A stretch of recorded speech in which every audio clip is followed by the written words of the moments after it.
Education to order. Yes. Good evening. Thank you for coming. I will take attendance. Val, I am here. Tony, Nope. Alan, Yes. Fran, Here. Greg, here, Blair, here. Michelle is going to be late. I'm told her daughter's receiving an award. Emily, Here. I'm here. Kelly, Here. Michael, Here. and Sue. Here. So we're all here except Michelle, who I expect will be coming. All right, there's item 2 on the agenda, the consent agenda. Is there anyone who wishes to remove any item from the consent agenda? Yes, Mr. Chairman. Greg? I'd like to remove the minutes of May 20, 2013. All right, then the minutes of, item 2.1, the minutes are removed from the consent agenda. Is the field trips item, anyone seek to remove that? All right, you're not hearing that, then the field trip item of the consent agenda is approved. We'll go then to the approval of the minutes. Mr. Cava?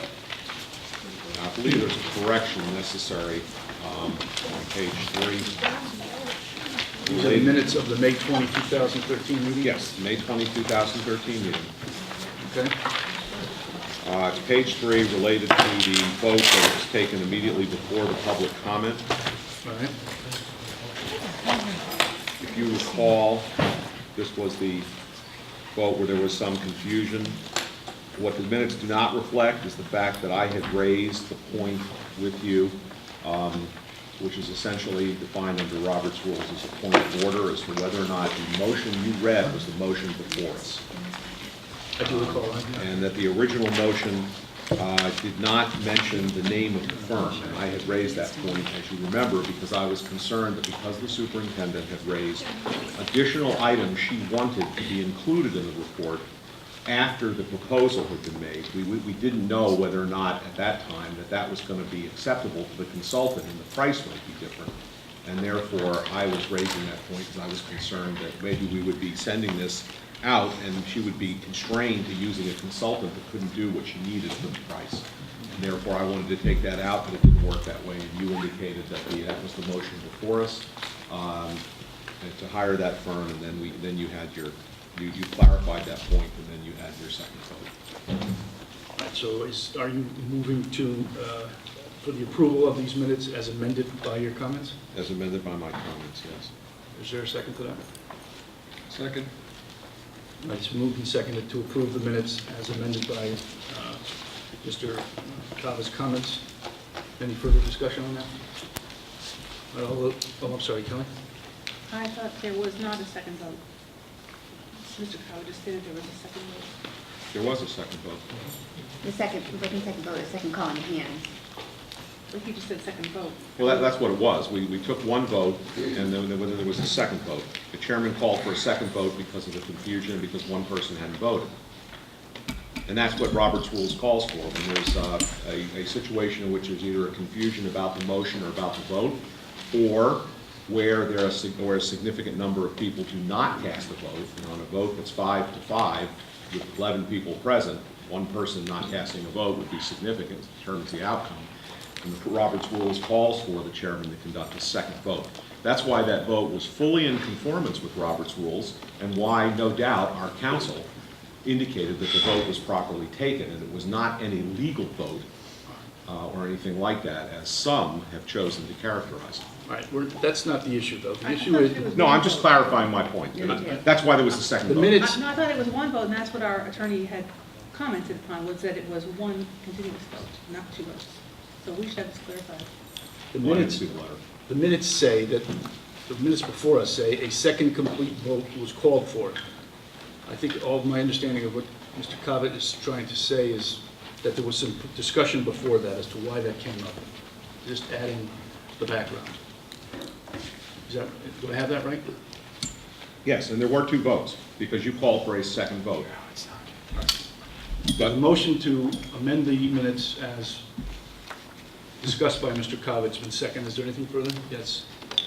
Perhaps before deciding on how the minutes should be stated, there could be some clarification as to, there have been a number of questions raised regarding that vote. If it is considered one continuous vote, if we can have that reviewed.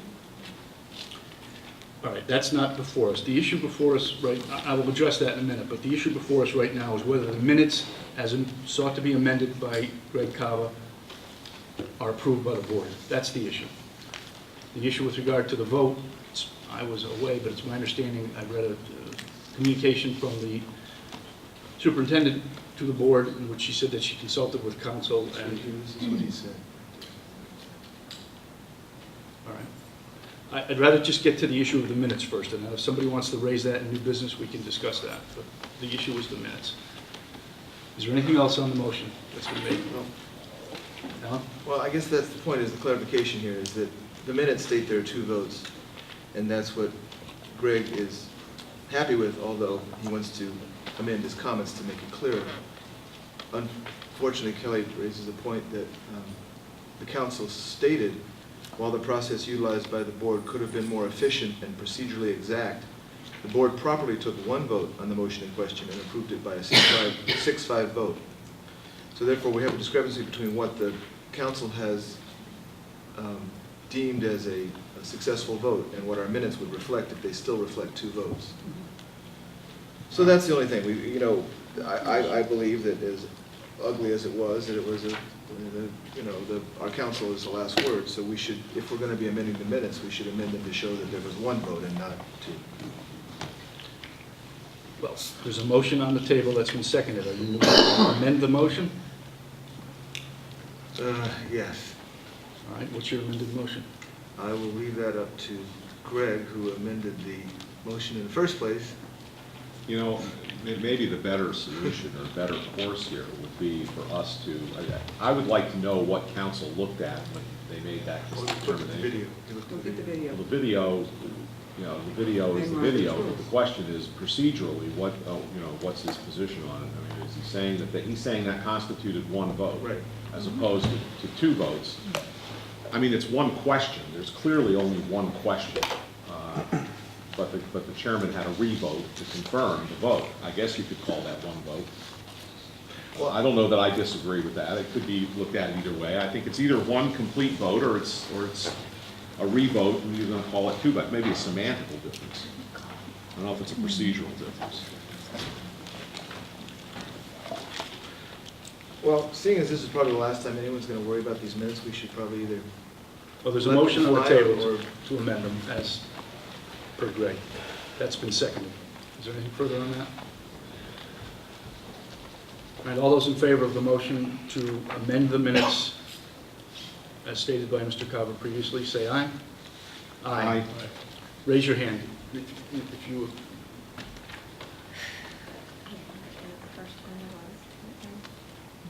Any opposed? Raise your hand.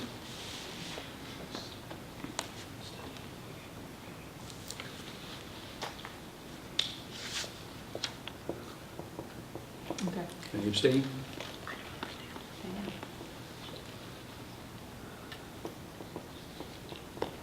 Okay. So we have 1, 2, 3, 4 approved, 4 opposed, and 3 abstained. So the motion fails. Is there a motion to approve the minutes as written? No? All right. The motion, the minutes are not approved. Oh, that's one way to say it. Okay, good. All right, moving to item 3, report of the chair. I have no report. I know we have probably a fairly lengthy meeting tonight. So we'll move on to superintendent's report. Dr. Custer? Yes, good evening, everyone. A couple of things. We had 2 resignations. One is a retirement of Michelle Severson, who is a grade 2 teacher in Booth Free. So that is a loss. We wish her only the best. And then we have a resignation of Angela French, who was a literacy tutor at WPS, and she's moving on to another position. So we wish them both the best and thank them for their service. I did give you, as I always do, an update on the long-range plan. Take a point on the resignation. Sure. We usually ask that the resignations be accepted with regret. But in the case of Mrs. Segerson, I have to say with great regret. Second? All right, it's moved and seconded. All those in favor of the motion, say aye. Aye. Any opposed? Any abstained? Thank you, Kelly. My daughters have had many great teachers. I think she's the best of all. I would concur with that, and I'll tell you that I was lucky enough that because she changed grades one year, I had 2 kids that had 3 years with her between them, so that was a very fortunate event. She's a terrific teacher, going to miss her. All right, Dr. Costello? Yeah, I will share your sentiments with her. The calendar is in there. I guess just, it's revised, but it's the one that went out.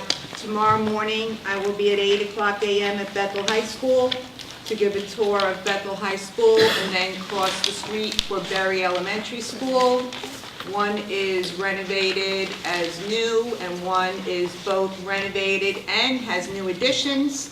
And then I'll also be there at 5, so I'm going to do double duty in case some people would like to come in the morning or the afternoon. You can bring children if you want, if that's holding you back. I'm pleased to say that we had a great tour at Waterton High School last week. I'm sad to say that it was only me, Tony, and Don.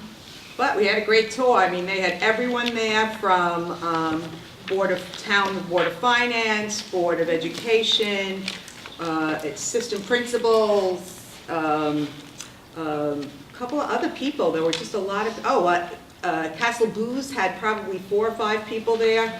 So for those of you who missed that, you missed a really good tour. So I hope you try to come. I am taking some pictures, and I'll try to put together something just so that you can see some of the features of new and renovated schools. The real estate impact study, I did speak today to the firm of Karen and Fazio. At this point, they are still working, but they had not found any schools in Connecticut that kind of resembled us, which we knew. So we'll wait to hear. I'll hopefully have some news by the end of the week or next Monday.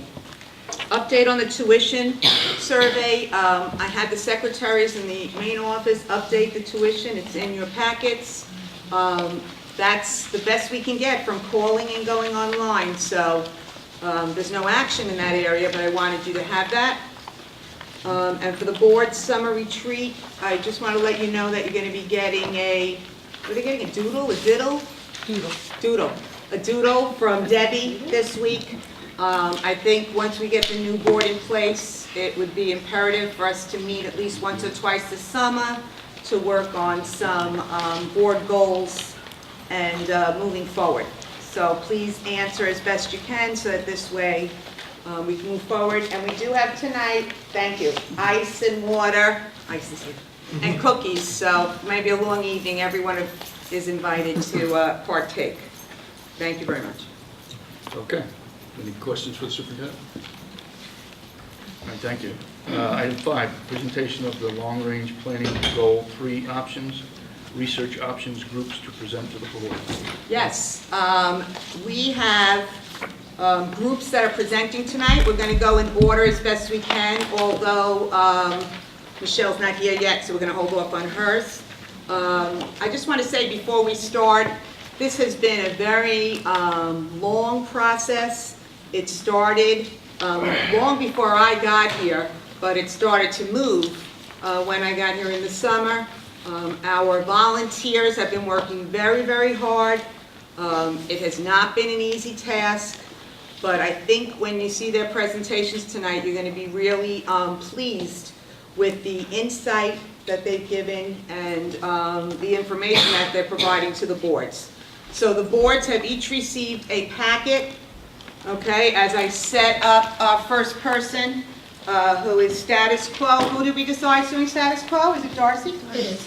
Okay, you'll see in the packet, we have the strategic plan, goal 3, which I think is important everyone visits. You have all of the options. You have the information. This is the potential solution research guideline that Jonathan gave out. Then you have a PowerPoint for each option. And then you finally have, which I did today, is the summary chart of the scores. Okay, so I'm going to ask also that the board holds the questions to the end of the presentation, and the public can ask questions during public comment. So that this way we have a little flow to the evening. So I think you're good, right? You know how to do it? Okay, so Sorry. this is Joanne C. Pat, Yes. I'm sorry. You said the public can ask questions at the end. Are the presenters going to stay around to answer the questions of the public? I think so. I hope so. Sure. Right?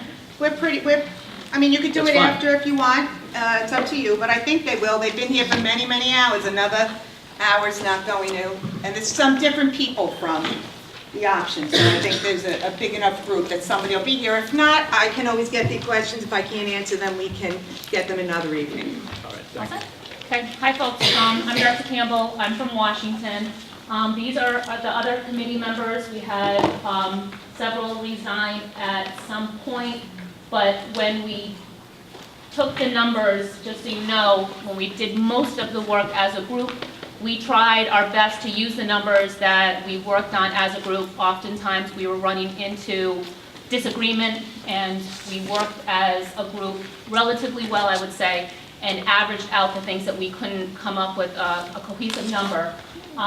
When we came to the point where we needed to give reasons though, as you see, or have seen, a lot of the Bridgewater people had dropped, so the reasons why the pros and the cons, or the positives and the negatives, were not worked out with those members, just so you know.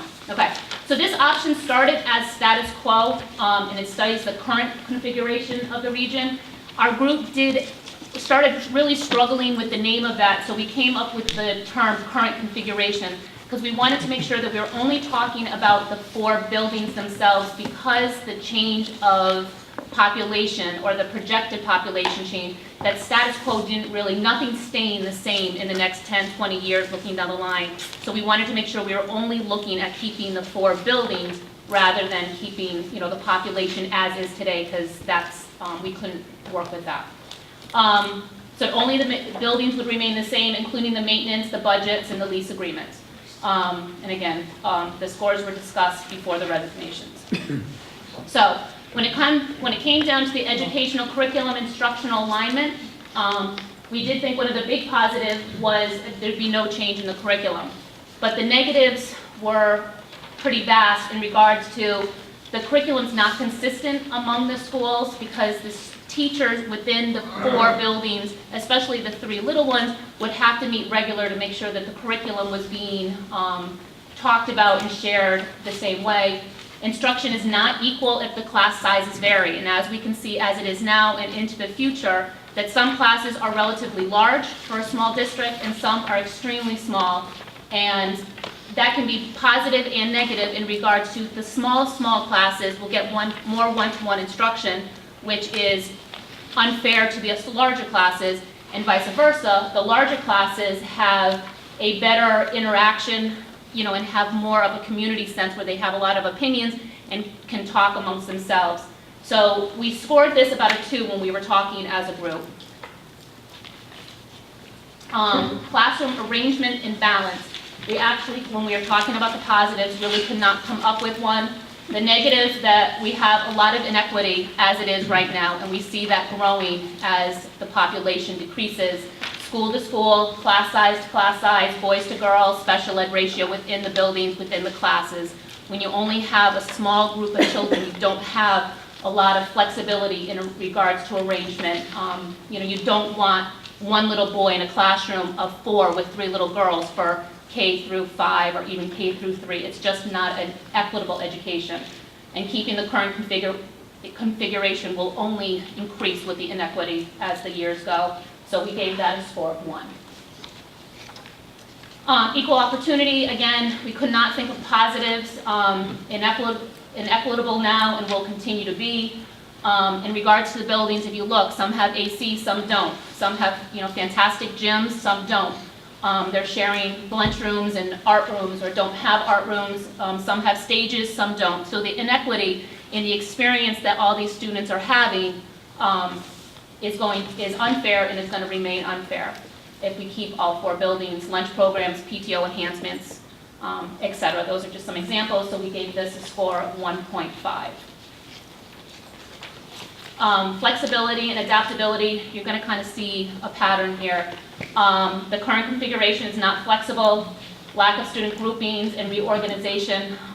There were several of us that are teachers within our group, and we really see that, you know, there's different theories in having heterogeneous and homogeneous groupings, where you want to mix kids up, or you want to keep them with the same type of groups. You want the, you know, the kids that have really strong abilities to help the ones that have, you know, that are struggling. Or you want to have the, you know, kids that are really good with something work together so they continually to maintain and, you know, increase their skills and, you know, work with a group of kids that are struggling with the same content. And when you have really small groupings like that, you don't have that flexibility in either of those genres. So class size, again, boys versus girl. If you have a personality conflict, you know, and that can be teacher to student in regards to how they run a class, if they have a really strict, you know, structure to their classroom, and a kid is more of an artistic kid. Oftentimes when you have larger classes or more options, you can say, well, you know what, little Johnny belongs with a teacher that's a little bit more flexible, or little Johnny needs black and white. He needs that structure to maintain success.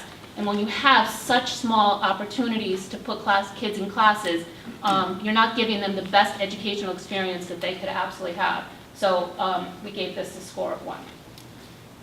Safety and security, we really felt that no change equals no issues. We, as a group, when we were talking about it, felt that Chappaqua, Region 12, does a nice job with security. We have buzzing systems, and that we're doing well for our region.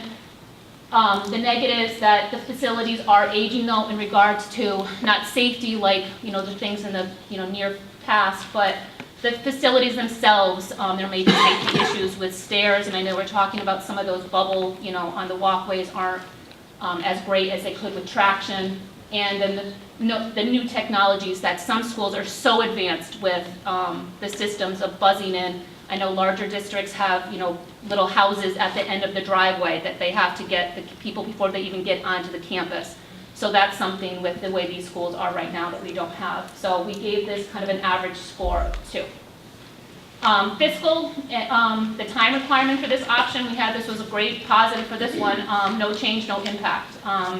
Obviously the status quo, or the reconfigure, it's going to stay the same. There's not going to be any change, so it's not going to take long, and there were no negatives. So we figured, since this was kind of status quo, staying the same, we gave it the average number of 2. Transition impact, no change, no transition impact. The negative, though, will enrollment changes. We're in constant state of fluctuation. So we can't say that this is a status quo. We have people fluctuating from, you know, teachers going to one class or grade to another class. We're constantly changing staffing around, trying to make sure that everything is getting done, but to the best way possible. So even though we're not changing anything, people are still being transitioned year to year to year. It's not staying the same. So we gave it a 2.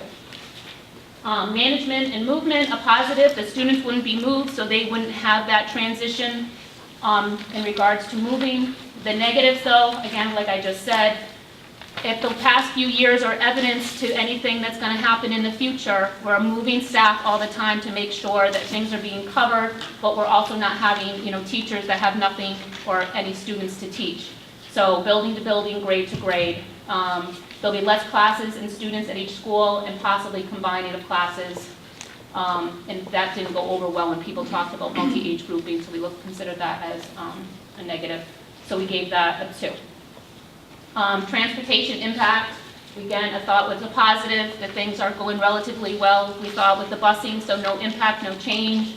And then we didn't really think that there was any negatives, because the transportation people were saying, you know, things would probably remain the same depending on what's going on. Cultural and political impact, the tradition on culture, local community and autonomy. Obviously, this is the elephant in the room. The positive is that the local schools will stay open. That's everybody's want. We need to keep that in mind. The idea of having that small school is everybody's want. We're not talking wants, though, we're talking needs. And we have to keep the needs of our children and take away the emotionality out and talk about what the impact of our students are. We need to talk as a region and not separate towns, and we need to be a community that's a one region, 12. Not 3 separate towns. There's still debate as to whether it would affect property taxes, so we don't know that, if that's a positive or negative, so we left that out. and the aging buildings will actually possibly decrease because of the enrollment. People may move into town and question, do I want to send my child to a class of 3? And that might be a negative impact in pulling people into the district. So we gave that score a 3. Voter support likely, we had no idea. All 3 towns ideally, again, would like to keep their local schools open. We understand that, but we have to consider what the cost is, and not just fiscally, but educationally. At what point, this has been something that the district has been talking about for years. At what point does it become too great? And there's really no way to gauge what the community as a whole will vote on. We understand that there's a vocal group of Bridgewater people that has stated definitively how they'll vote, but there's also people in the towns that have spoken to other people that have said that they're not in that definitive group, that they want to hear more. So we couldn't really come up with an idea of knowing what the true voter support, and same thing with the other 2 towns. We have no idea, and when you put the numbers out, what are the towns going to say when they see the huge numbers of a new school or a renovated to new or whatever? We had no idea. So there's many community members in all 3 towns who support consolidation, but they're not speaking publicly. So that's something that we won't know until it goes to the polls. So we gave this score a 3. Complexity and challenge, we thought that it's positive, no change, it's going to be not very complex. But again, the negative is that the no solution to the region's current problems, finding a solution will continue to be a challenge in the 3 schools. Again, this isn't going away. We've been discussing this for years. So just kind of ignoring it for another decade, we're going to be back here again. So we gave this score a 2. In conclusion, the current configuration allows everyone to keep their local schools and traditions, but at what cost, fiscally and educationally? I think we have to keep in mind 21st century skills and the educational benefits of moving into new. Current configuration does not address our aging buildings and declining enrollment, and current configuration does not support educational equity across the region. And then the status quo current configuration option was one of the main reasons that the Board of Ed and town selectmen and women decided to research possible solutions for the region, because they considered the status quo unsustainable for the long run. That the 4 buildings is just too much for the towns to hold on to. That's it. Thank you very much. Okay, go ahead, sorry. Do they want to ask questions? That's up to you, I don't know. I mean, because we can do it at the end, or we can do it after each one. I just think we should, All right, I just don't want to, just not, I don't think it should go on for a really long time. I'm going to try to limit it to, 5 or 10 minutes at the most. Are there any questions for Oh, should I stand back up? Sorry. Dr. Campbell? Are there any questions by the board?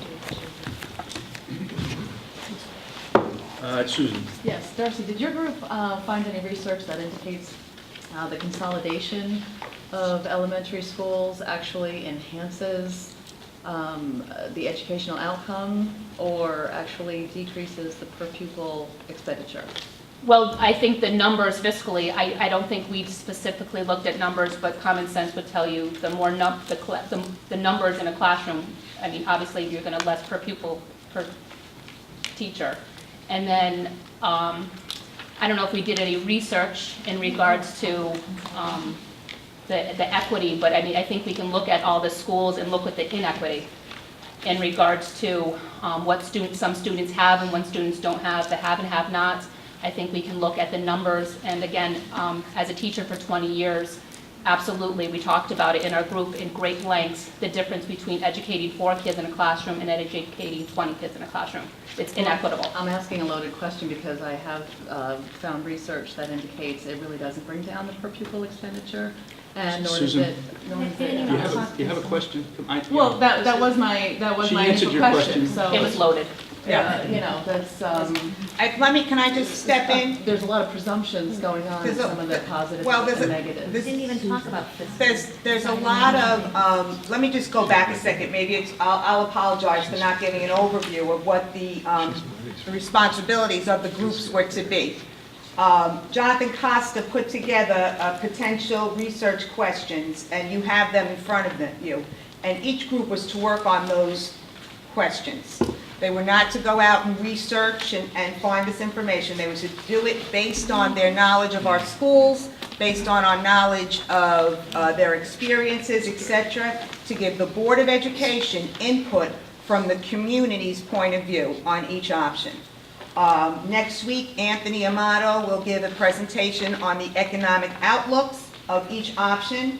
I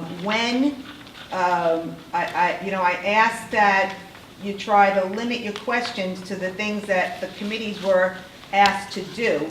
And the Board of Education, and I'll explain this to everyone, which I've done a lot of times, they are going to make the decision on what to send, if anything, to a referendum. So at the point where you want to bring in the research you found and share it with the board, you have every right to do that. I'd ask you to understand that they are volunteers and that, we're trying to really be just, these are the facts from the work that they've been doing for over a year. So I just ask that you try to remember that.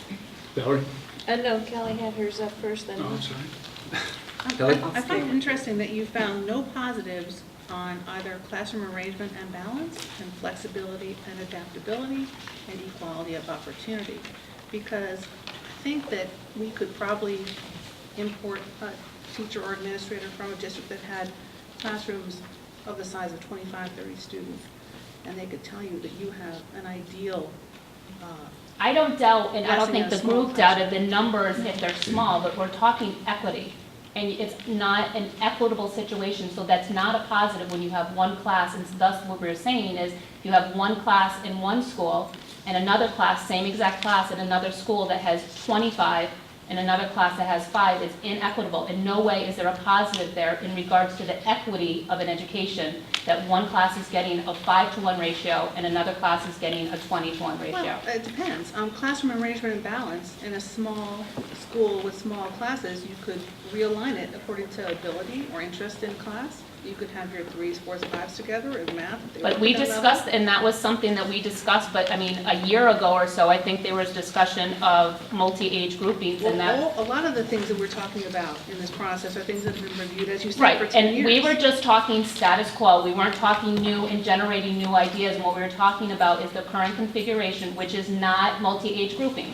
We were looking at just the current You said at the configuration. beginning, you said you were addressing just the building situation. The current- Within right. those buildings, I find that you could do many positive things with very small classrooms. And Kelly. many educators would be very. Well, and again, I Hold on, think we were please. charged with, Hold on. It's a lack This of is having not, no. points. This is not a time for the board to give their opinions. If you have a question for the presenter, ask the question. If you're not satisfied with the answer, we'll discuss it amongst ourselves. But I don't want you to get into a debate, or any of us, into a debate with these people.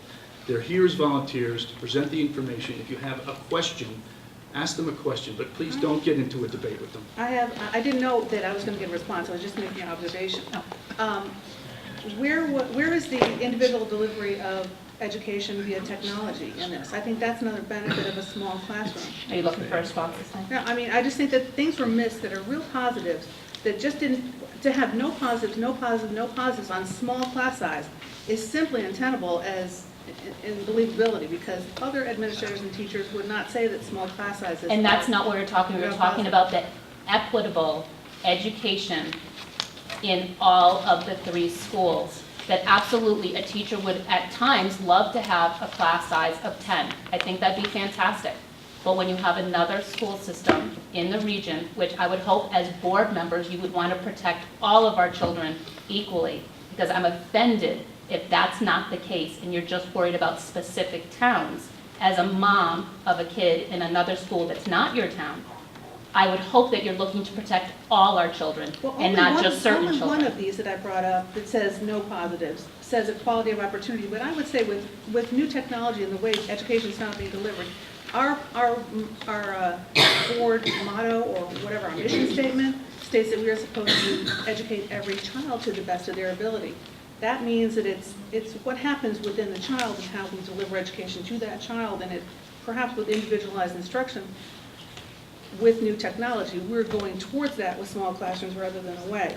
Only one of these talks about equality. The other 2 talk about flexibility, arrangement, et cetera. I don't see that you really reviewed all the positives that could be there. Okay. Valerie? I tread softly. I carry a big stick. And thank you very much for all your hard work. I know this has been very difficult. 2 items, I'm just wondering why the score was so modest, which would be fiscal time required for option. If it was status quo, it's an immediate thing because it's status quo. Was it a 2 that we gave her? 4?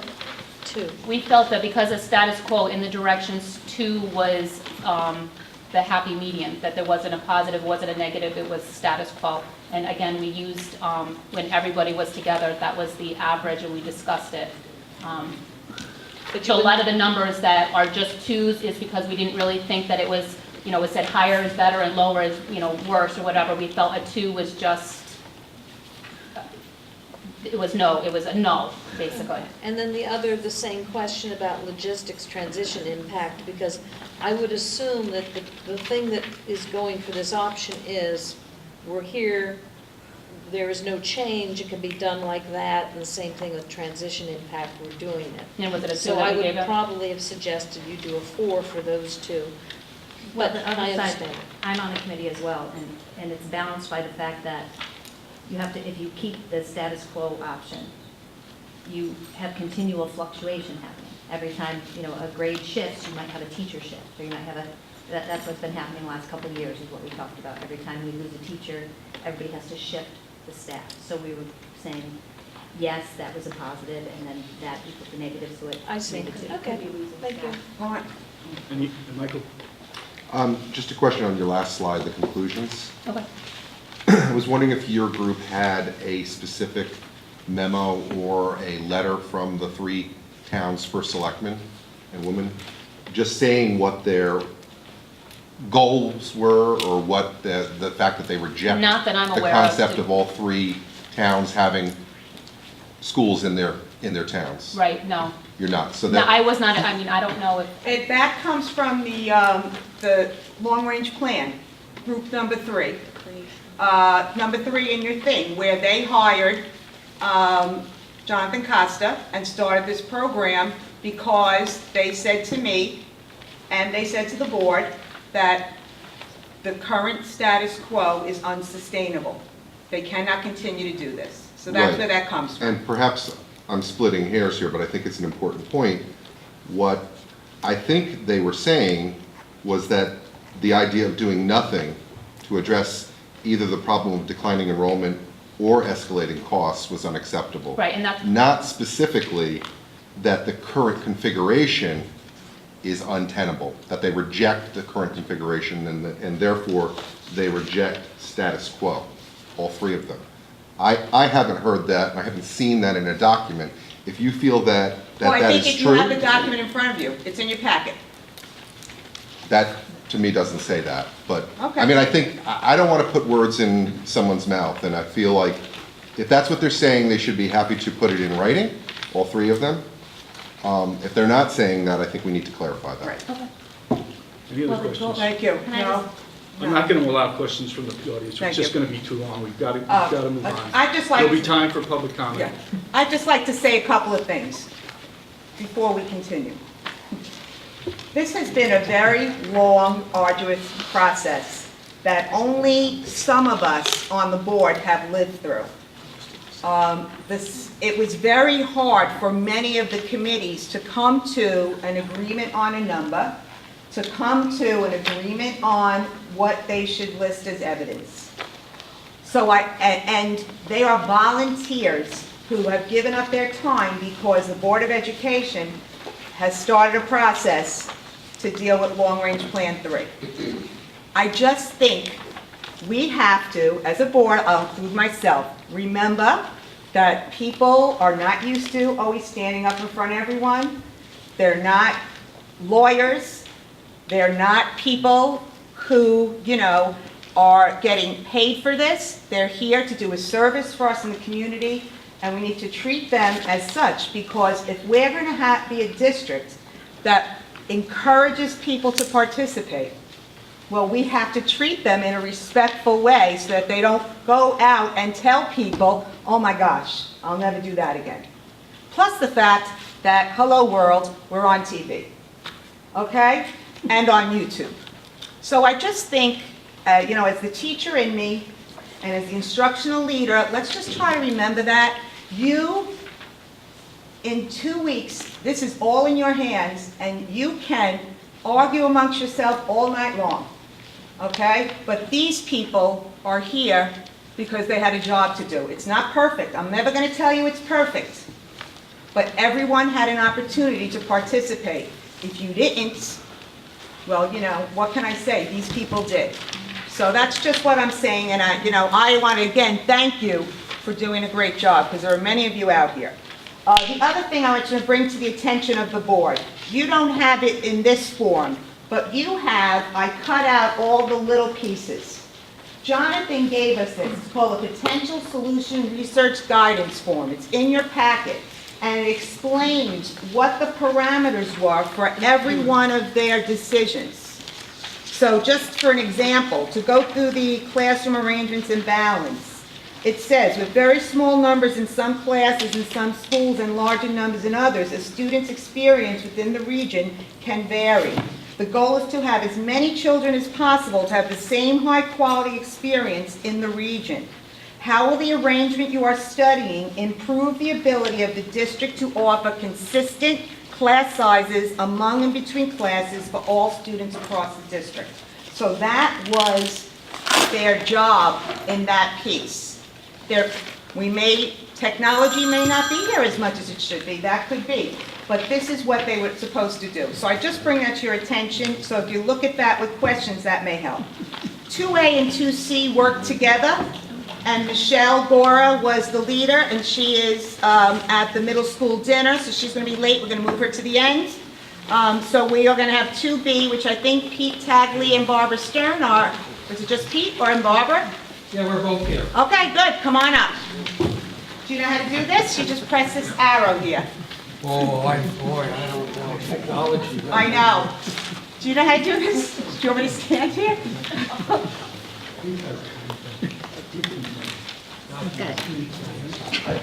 Right here. You know. You just got stuck with Peter. Good evening, everybody. It's glad to see everybody here who's interested in this issue. We had a great committee. We had two of our committee members were educators from Bridgewater, one at the college level and I presume one at the high school level. We had a good cross-section of people from the three towns, so we didn't get stuck with just one entourage of people expressing what many would feel, maybe opinionated.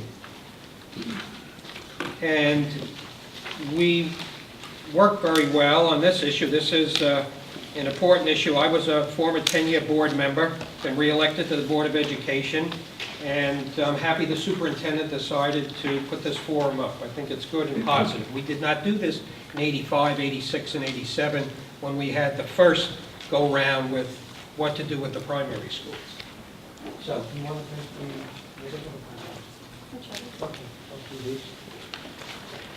Okay, our first option was to build a new pre-K to 5 school on the Chapag campus. An option which included a pre-K to 5 right here up on this campus somewhere. We've seen plans from those of you who have attended the meetings with the architects. You've seen plans for where that would be. And I'm sure we all have opinions on it, but we hope we're not here to sell anything. We're here to give you facts, and everybody will make their own decision. Okay, first, educational was curriculum and instructional alignment. We gave this a high score. Everybody pretty much agreed. You can see the reasons up on the screen. You want me to repeat them? Or I think you should, maybe, okay. Just quickly. Well, we felt the positives were pretty obvious.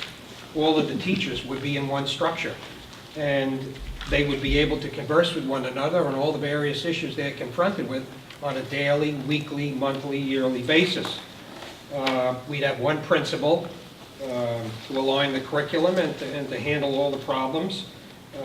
Parents would be dealing with whomever They would be going to one building and dealing with whatever problems they may have with the school system or their children. You'd be able to handle it under one structure. And all the teachers would be in the building. And I can't think of anything negative about that. Having all the professionals in one structure to discuss all the issues, we thought was a very, very big positive. So we couldn't find any negatives with this at all. So we gave it a 4.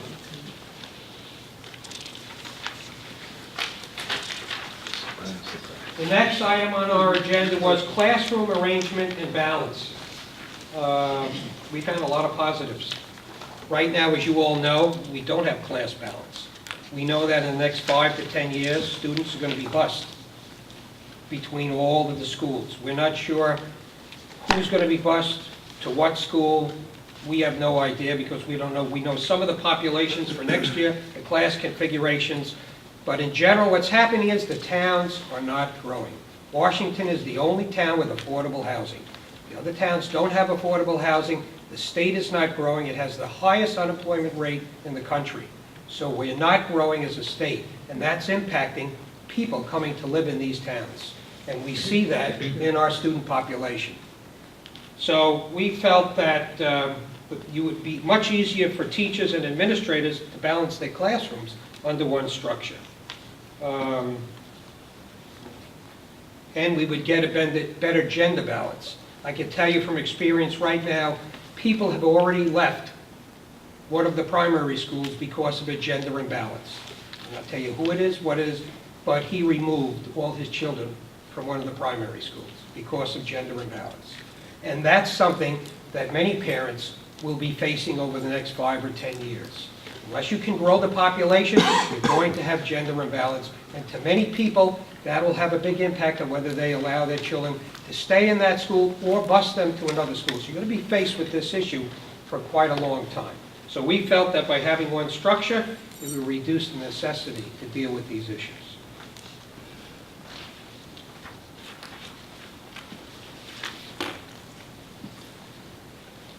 Equality of opportunity, positives. One facility would provide a higher quality experience for all the elementary students. I'm sure they get a high quality experience right now in the 3, so I can't think of the primary schools not doing their best under the current administration and the staff and not making the very best effort to give the kids the highest quality of experience. That was a tough issue for us. But you wouldn't lose anything in one structure. And that's how we looked at it. We didn't say, well, you're not getting into the other primary schools. No. I think we agreed that you're getting a good balance in the primary schools. That was not the issue for us. Programming will be consistent and coordinated for the entire population. Well, right now, I guess we have 2 primary school principals, and they do have to meet. They have to coordinate the curriculum with the superintendent. And having everybody under one structure, we felt would make it, all of these concepts, dealing under one structure, a lot easier to work through the curriculum and coordinate it because basically you're in one room, in one structure. Seems to me a lot easier. But not impossible with the current configuration. But we felt that was something that you wouldn't lose by being in one structure. Now, optimum class sizes, as you all know from all the towns, right now the class sizes are diminishing in some schools and not in others. And the administration has decided, and the staff, that there needs to be a certain number of pupils in each of the classes for financial reasons and for educational reasons. And that's a problem because in order to do that, you have to bus students. Now, who's going to be bused to where? I don't know. I can't say. It's not my job. That's the administration's job and the staff's job. But our opinion was that having all the kids in one structure just facilitated having optimal class sizes. We think that was very important. And passing the budgets is very critical. And right now, you're all familiar with the cost of education. We've all supported it. But going forward, can you support the increases that would be necessary to do it in its current configuration? So we took all of those things into consideration. Next item was flexibility and adaptability. Well, I think you're more flexible in one structure than in three. There were limitations, we felt, in being in three structures. How flexible are teachers and administrators in three different buildings? If they're all filled with children, well, you're certainly flexible. But the issue before us is not that. The buildings aren't filled with students.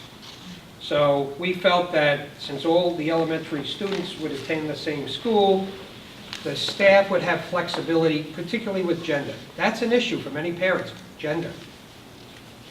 And one of the schools, for instance, had 11 students in one class, 10 who were young girls.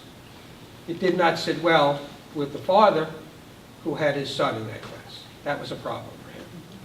So he removed his students from that class.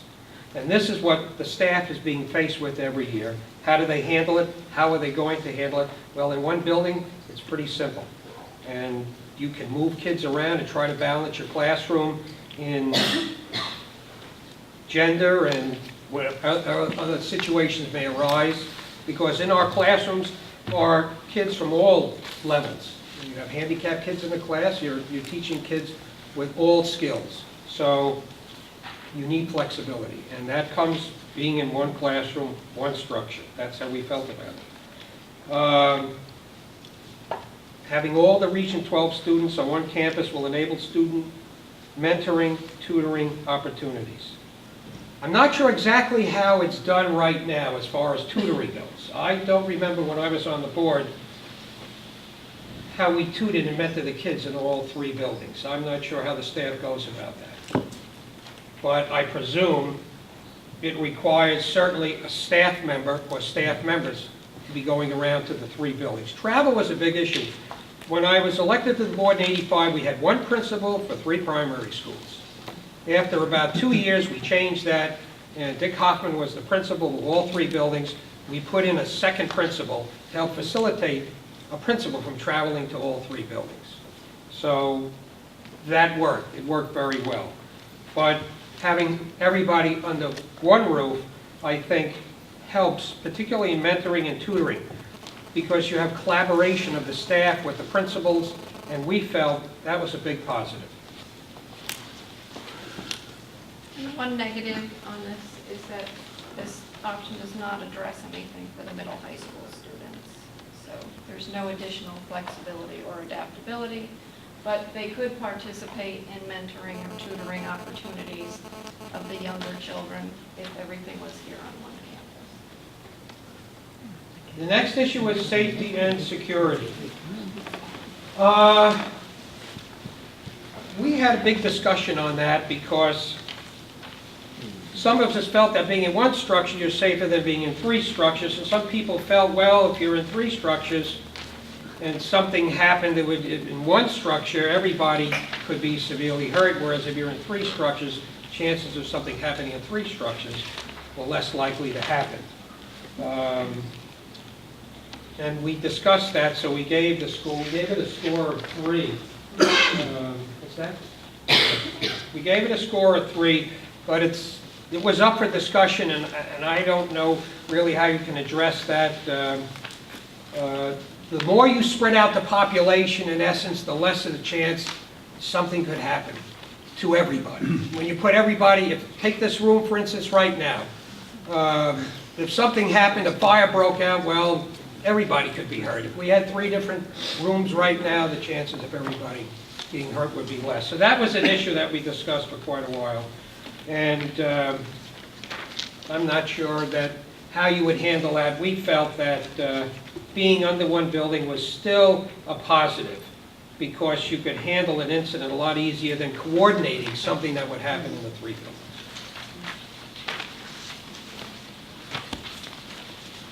Time required for the option. We gave it a score of 2. And the big issue was, what do you do with the buildings you're leaving? And that's a big issue for all the people, all the towns. What do you do with buildings that have been in your town for all of these years? And I'm not going to stand here and address that, or what my ideas, or what the board can address that when it gets its time. everybody has an opinion on that. That's a big negative on the issue of one primary school building.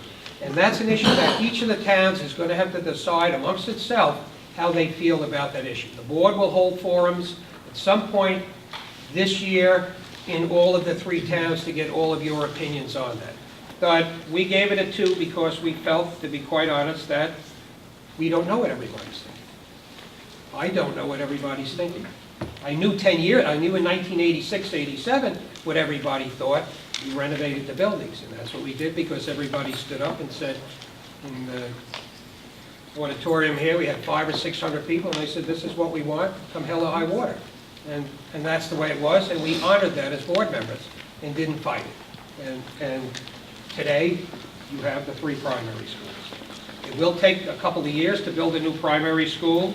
There will be savings, but that's for something the board is going to have to discuss amongst themselves and come up with some numbers for the public to see. And everybody can debate those numbers. The transition impact.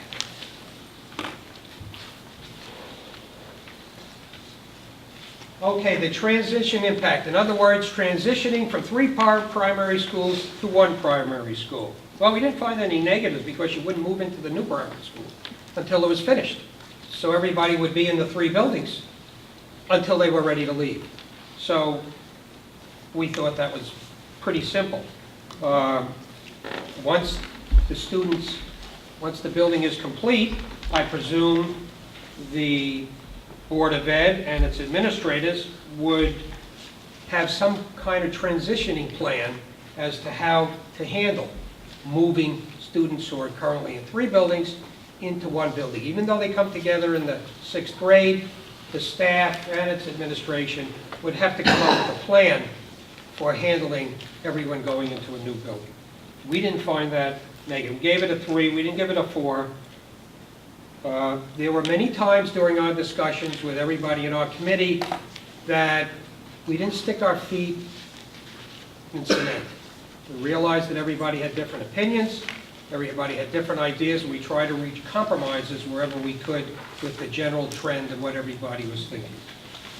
So not everything got a 4 on our committee or a 1. Management and movement. How do you move everybody? Well, that'll be a plan for the administration, how they're going to move everybody into 1 structure. It'll be certainly interesting. It won't be an easy task. You don't just drop your oars and you're in a new building. There would have to be a plan by the administration. We didn't see that as a negative. We didn't see moving all the children into 1 building a negative. It all depends on how well a plan the staff and the administration put together and the board puts together. The kids come together in the 6th grade. As a parent who's had kids, 3 kids in the system, I looked at it, and we looked at it from the standpoint of they all come together at some point. Is there a difference if they come together in kindergarten or at the end of the 5th grade and the 6th grade? And we didn't feel there was a significant difference in having children from 3 towns with very similar cultures coming into 1 building at one time.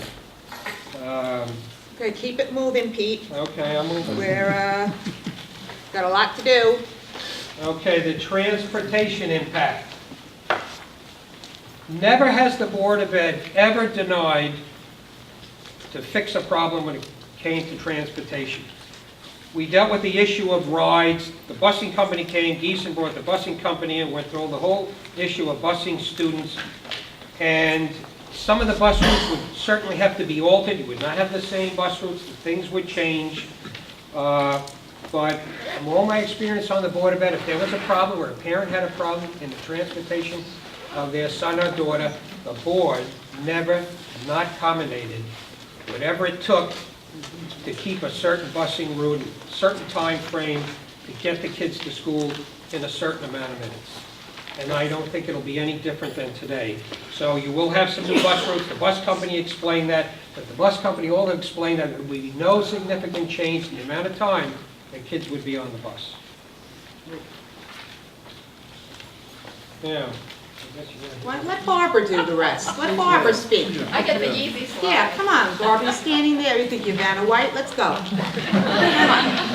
Come on, Barbara. So, easy slide.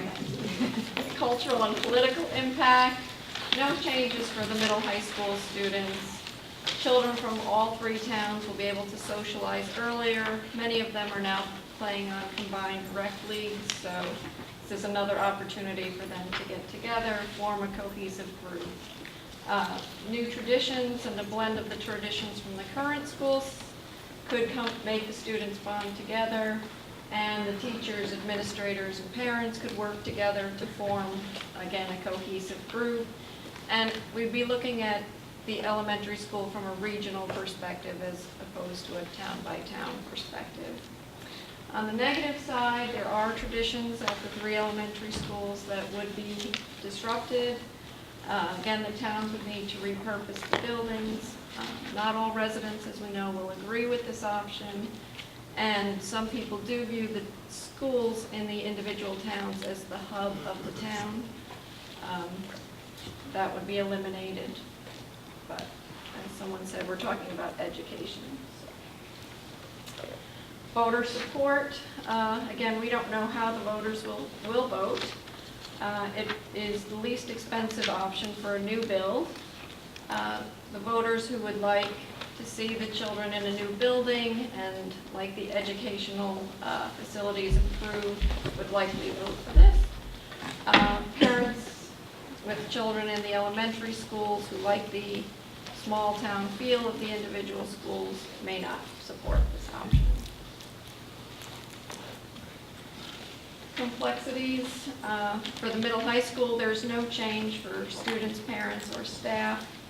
There would be no intermediary movements. Some of the other options would require staging along the way. This would leave the elementary students in their school until the new building was complete. And it provides an opportunity to take a multi-step approach to address the issues in the region. So as opposed to addressing K-12, this really addresses K-5. It lets the region see how this option goes before taking the next step and looking at the high school. Our conclusions were that it would be a good first step in addressing the educational fiscal issues in the region. Regional elementary school would optimize class size for all of the elementary students. It could facilitate a uniform distribution, whether it's gender-based or any other kind of distribution that is currently, I guess, between the 3 schools where you have 5 children in one grade in one school and 20 in another.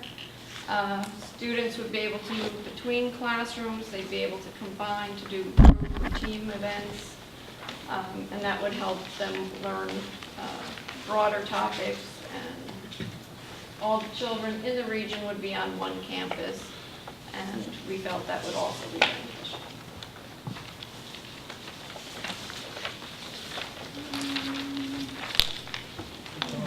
Okay.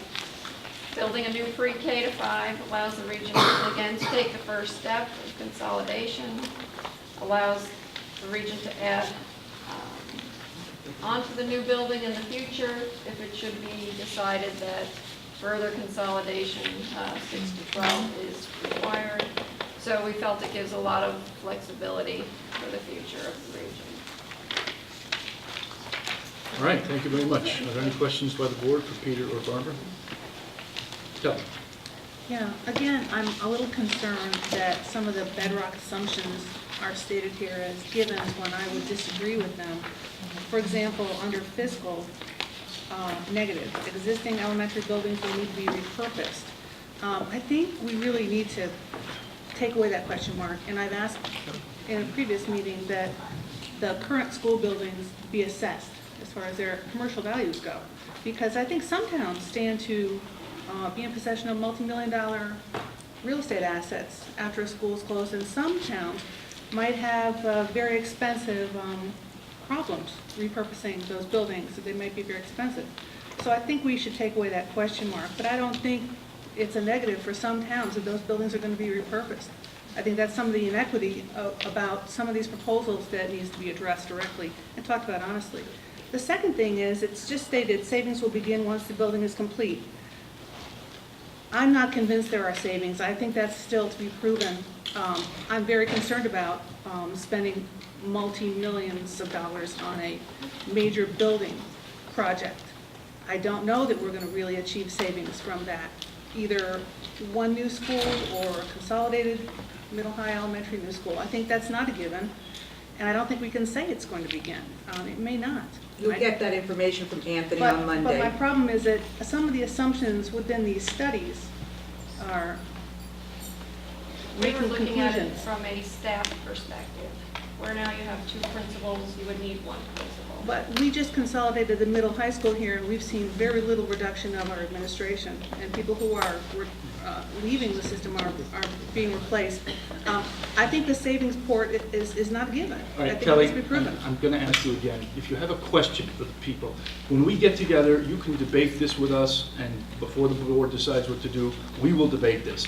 But I don't want you to be debating it with them. If you Well, have Jim, a I question, think it's a comment on the assumptions that they're making, because otherwise but you they're can asking tell us what those But comments, you're what those asking us assumptions to are. listen to what can be a partisan presentation, and if we have comments, I think we need to make them. Otherwise, we're listening to an infomercial in some of these cases. That's disrespectful, I think, Kelly. These people Well, I have put a think lot it's of work in. disrespectful to ask us to do that without making comments. I'm asking you if you have any questions for them. Do you have Well, any Jim, questions? I think that the question is not illegitimate, it's a legitimate question, but that answer is going to come from the board who has all those assessments. Now, did we make an assumption? I was here for the first renovation project. I went through all the cost figures of what it meant to do total renovation, half-hearted renovation, and to build a new school. So I've seen a lot of figures. So some of those assumptions are not just blanket assumptions. Some of us have experience in having been on board. To see real figures, yes, I think you're going to see real figures, so I have no problems with, what you're questioning. And we're going to get figures. I think your question will be answered when the board brings forth all these figures. I think many of the assumptions that you're going to hear tonight will prove factual or truthful. And I think you have to have that, hope and courage that that's what's going to happen. Anyone else? Susan? Under classroom arrangement and balance, you said multiple classes of similar size will be offered for each grade. And I believe the projections show that staff will be cut and we will be down to 1 class per grade. Am I not mistaken? Because the savings will come ultimately from cutting staff, correct? There'll be very few, I don't think there's any years, I have to go back to my resources, where if you had a consolidated pre-K to K, where you would have 1 class per grade. You would have 2 classes per grade. You would have 1 in some of the options, but not in this option. I'm not 100% correct. That is correct. But, am I correct? But it's Correct. it's option, it's resource either 10 or 11, where you'll find that information. And that's K through 5 out for the next 10 years. Yes. Multiple classes, 2 classes, okay. Yeah, I have it here, I can share it with you. Pretty much, Pat, having worked those numbers, I can tell you that I believe we Greg, used the number. you have a question? Well, I was going to say, I'm just trying to answer Pat, a question, Pat. That's all right, You don't that's want all it, right. fine, we won't answer it. It's not that I don't want it, just we could be here all night debating Right. with each other. They're making a presentation. If you have a question for the presenters, let's ask questions, then let's get the next presenters on. Good work. Thank you. Thank you.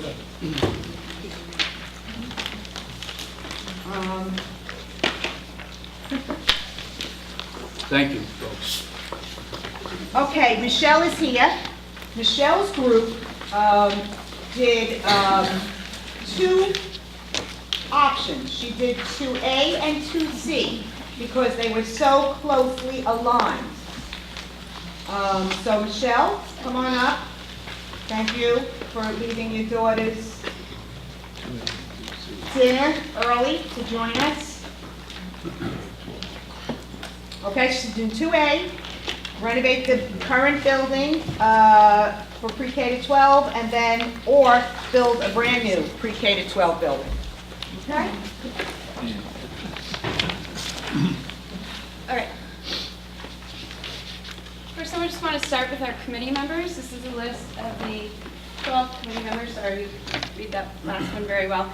But we had 12 committee members. It was a very, pretty balanced committee. We had 4 people from Washington, 5 from Roxbury, and 3 from Bridgewater. And I wanted to just mention a little bit about the scoring and let you know that after our first meeting, we realized that we were not going to come to consensus on many of the aspects, so we decided to take an average of our scores. So we discussed everything, we talked about the pros and cons. Many people adjusted their scores as the meetings went on, so that as they reflected or new pieces of information came together. But the scores that you see here are the average of these 12 people. Even though those people didn't make it to all of the meetings, as long as they had turned something in at some point, their scores remained in our averages. So that's how that worked. All right, I don't want to spend a lot, I don't know what to assume you know. I don't want to spend a lot of time going into the whole construction process, but 2A is the option where we would renovate to new and build onto this building so that it would be a pre-K-12. It involves building a new section of the building, moving students over, tearing down another section. So students would always be in their classrooms. It would just take a little, so there wouldn't be a lot of moving within the year. It would just be one mass move. All students would move once. It would just take a little more coordination. 2C is the option where we have it would be a brand new building that would be built on this site. It would be built while the students are in school here, and then the students would move over and this building would be torn down, and the space here would be used in some way. That means all the students, all grades would be in one building? Mm-hmm. In both of these options. And I just wanted to say, so when we go through, we put the two options together, and I'll show you across the bottom. For the educational piece, all of the scores that we gave the options are the same, because it didn't really educationally matter whether it was brand new or the renovated to new. It made a little bit of difference in some of the logistical places. So that's where they have different scores. And I will also just say that there are some places where we have slightly different scores and it doesn't seem like they should be different. And that is mostly due to somebody not being at a meeting, or they left one blank because they weren't really sure and then they never got it filled back in. So you see some slight variations there. All right, so let's talk about the education. Curriculum and instructional alignment. Our group felt that there were positives. We didn't have any negatives with this. We felt that having all the students together provides the most consistent educational quality. We felt that the teachers would be more easily able to collaborate and participate in professional learning communities and professional development. And that with students all in one place, the support staff, such as OT, PT, speech and language pathologists, could be more effectively utilized. And building principals, as well as PE, art, music, teachers will not need to be moving from building to building, providing a more consistent instruction. So our score was a 3.58 because we took the average. And in the scoring, I'm sure you've talked about this, 4 was always the highest you could give. So that's a pretty strong score. Classroom arrangement and balance. The positives, we felt that this is the best configuration for providing consistent class sizes, gender balance, and classroom dynamic options. And when we talk about classroom dynamics, we're talking about moving students around based on the dynamics of the classroom, whether it's students that don't get along or maybe students that get along too well and maybe could be separated. So it's the different dynamics, and dynamics between teachers and students as well. We felt that balancing classes also provides a more equitable workload for teachers, resulting in a more uniform curriculum delivery. So we don't have, instead of one class of 6 and another class of 12, you'd have 2 of 9, so you'd have more balanced classes. Right, equality of opportunity, and the way this was written in our in the guide that we had to work through, it's facility and program.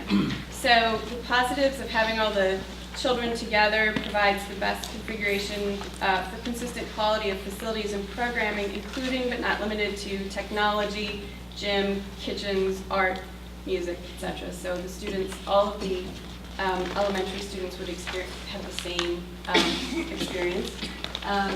Oh, I forgot to mention the score. I'm sure you saw it, though. It was a 3.5 for this one.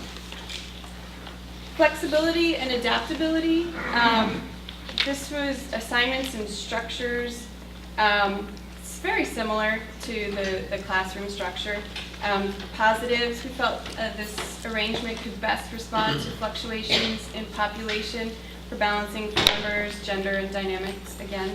If there is an issue in a class, there's the option of moving a student, a teacher, or support staff. We talked about being able to not just move a student if there are some issues, but being able to utilize staff in creative ways as situations arise, because everybody you have is all under one roof. So we gave that a 3.75. Safety and security. The positives in the new or a renovated to new facility is that they would meet or exceed new state standards for security, which would be physically or economically, which would not be physically or economically feasible in our current schools. And new or newly renovated buildings would provide better environmental health safety by addressing many code issues. I would give that a 3.42. All right, so that was the last of the educational pieces that we took a look at. The next one is fiscal time required for the option. So here you'll see we have two different scores. This is where we felt it made a little bit of a difference depending on whether it was a renovated building versus a new building. For option 2C, which is a new building, the building part is 18 months, which is roughly, the architect said they could build a new building in roughly 18 months. That does not count the posting of the referendum, the getting to the drawings together, the state. So, but all of that part would be the same for both options, so that is not the variable part.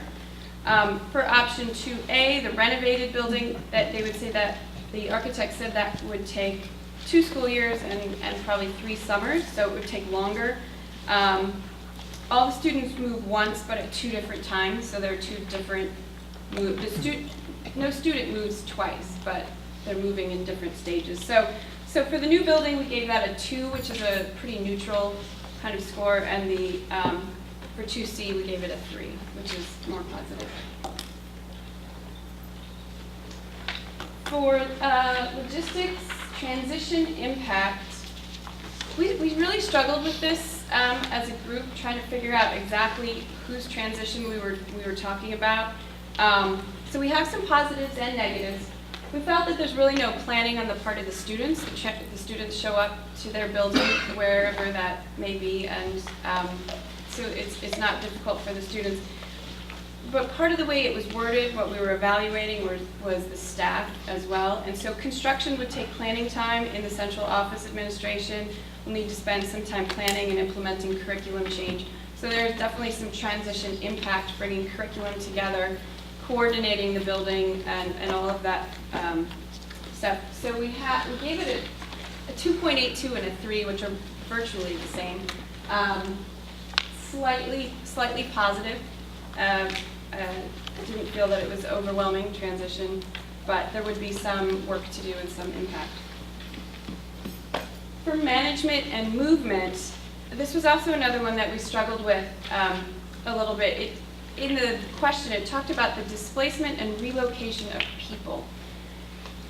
So we really talked about teachers, students, and are we supposed to be responsible for everyone's movement and how the impact on them? So we just had some comments. We didn't really necessarily place them as positives or negatives. We felt that the relocation of the K-5 elective teachers would actually be an improvement since they won't have to drive from school to school. So relocating all of them into one building would be a positive.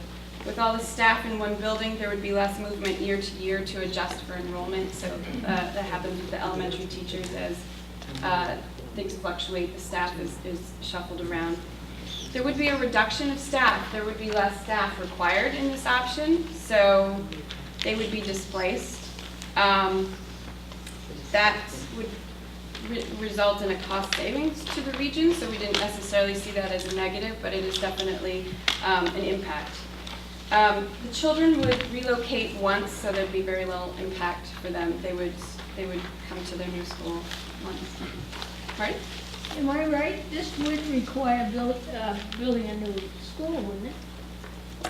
One of them, yes. Either renovating this one and adding on to it, or building a whole brand new one. Yes. In any of these options? Well, one of them is to renovate this one, this building, so to accommodate So that would everybody. be one big.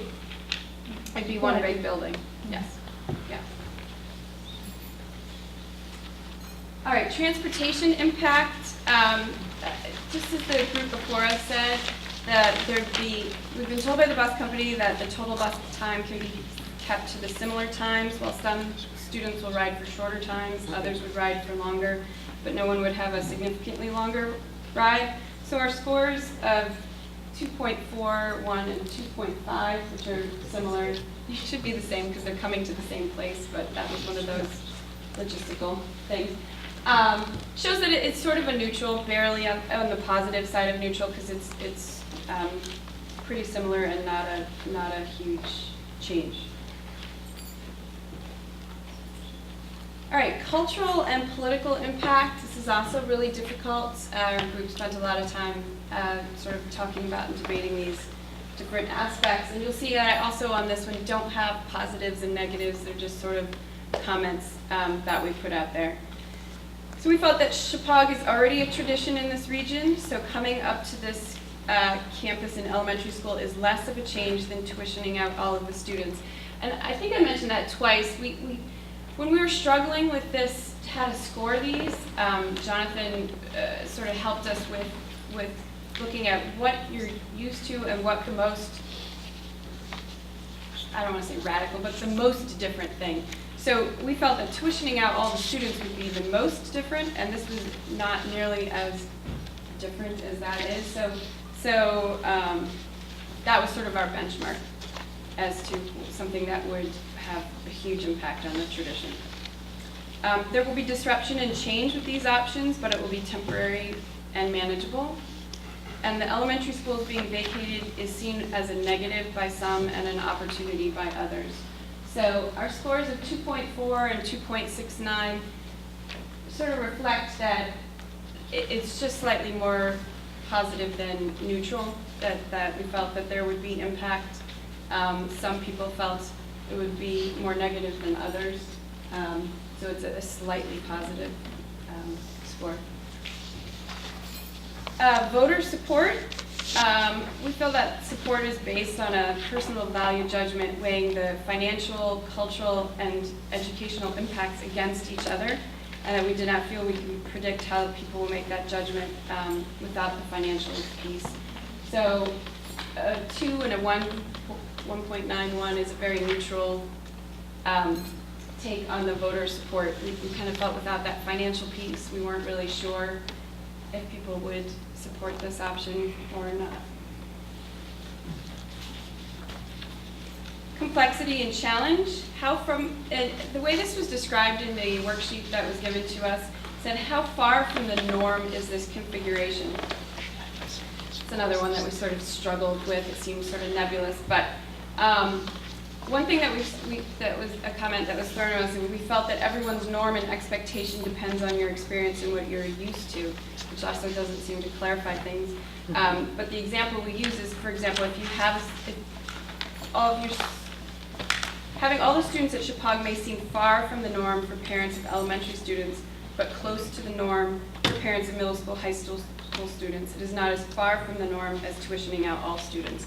So once again, there's that benchmark. It's not as far from what we're used to as tuitioning out all the students. If you have students here, we felt that it wouldn't seem as different as it might for those who don't have students either in the middle school, high school yet, or have not experienced that yet, or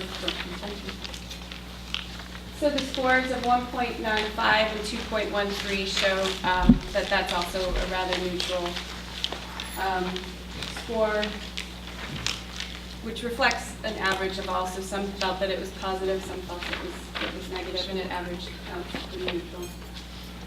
So the conclusion is that these options have some logistical challenges, but our group felt that they were short-term and manageable, as demonstrated by our scores of 2.5 and above. The cultural and political impact is more difficult to gauge, and our neutral scores are the average of our differing opinions. However, bringing the pre-K-5 students together in either a new or renovated building has clear educational benefits to the students and the ability of the staff to deliver quality instruction, as demonstrated by our average scores of 3.5 and higher in this category.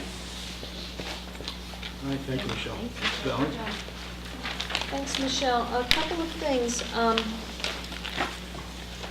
Most obviously, complexity and challenge, I would have thought you would get closer to 0 for both, because these are as far as I can see, the most challenging options in terms of moving people and the timing and the disruption.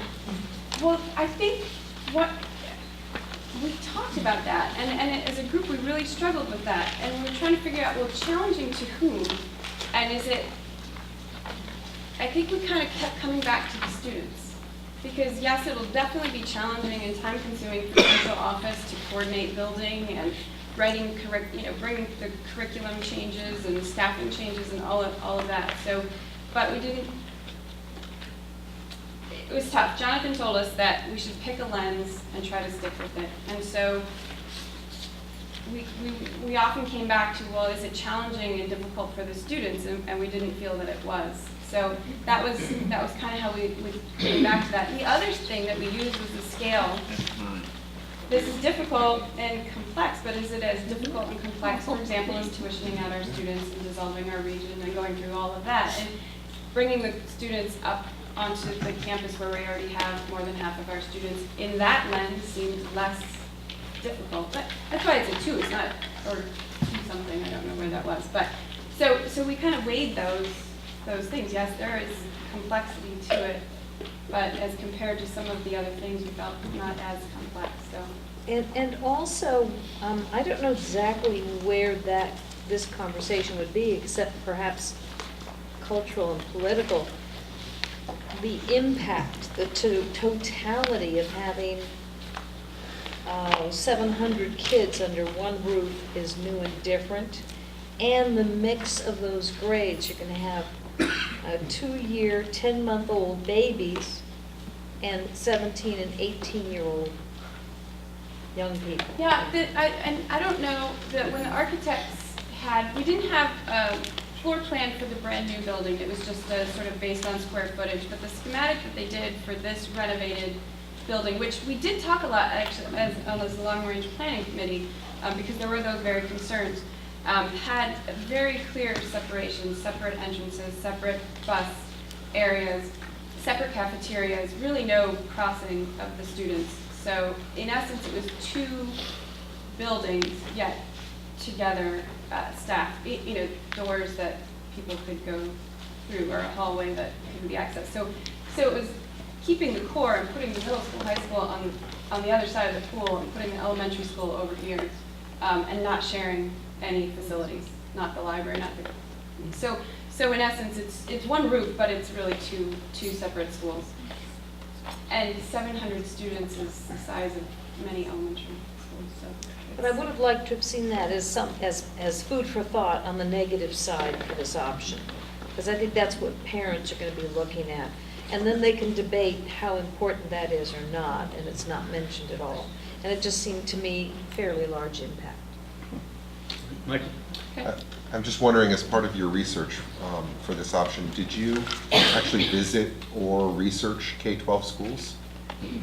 I assume there's got to be some out there that are K-12, although maybe not a lot. I know. And I'm just wondering, I don't know how much did you look at those I don't know as case a lot studies? of public ones, but the night that the architect came with the drawing and we really saw the separation, I think we felt that, I mean, in essence, you could spend a few more, I don't know, I don't want to say how much more money, and physically separate those buildings.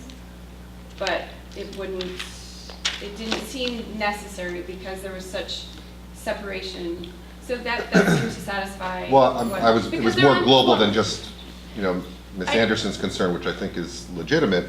I'm just Yeah. saying, there's got to be educational concerns. I mean, how do high school students feel about being in the same building, K through 12?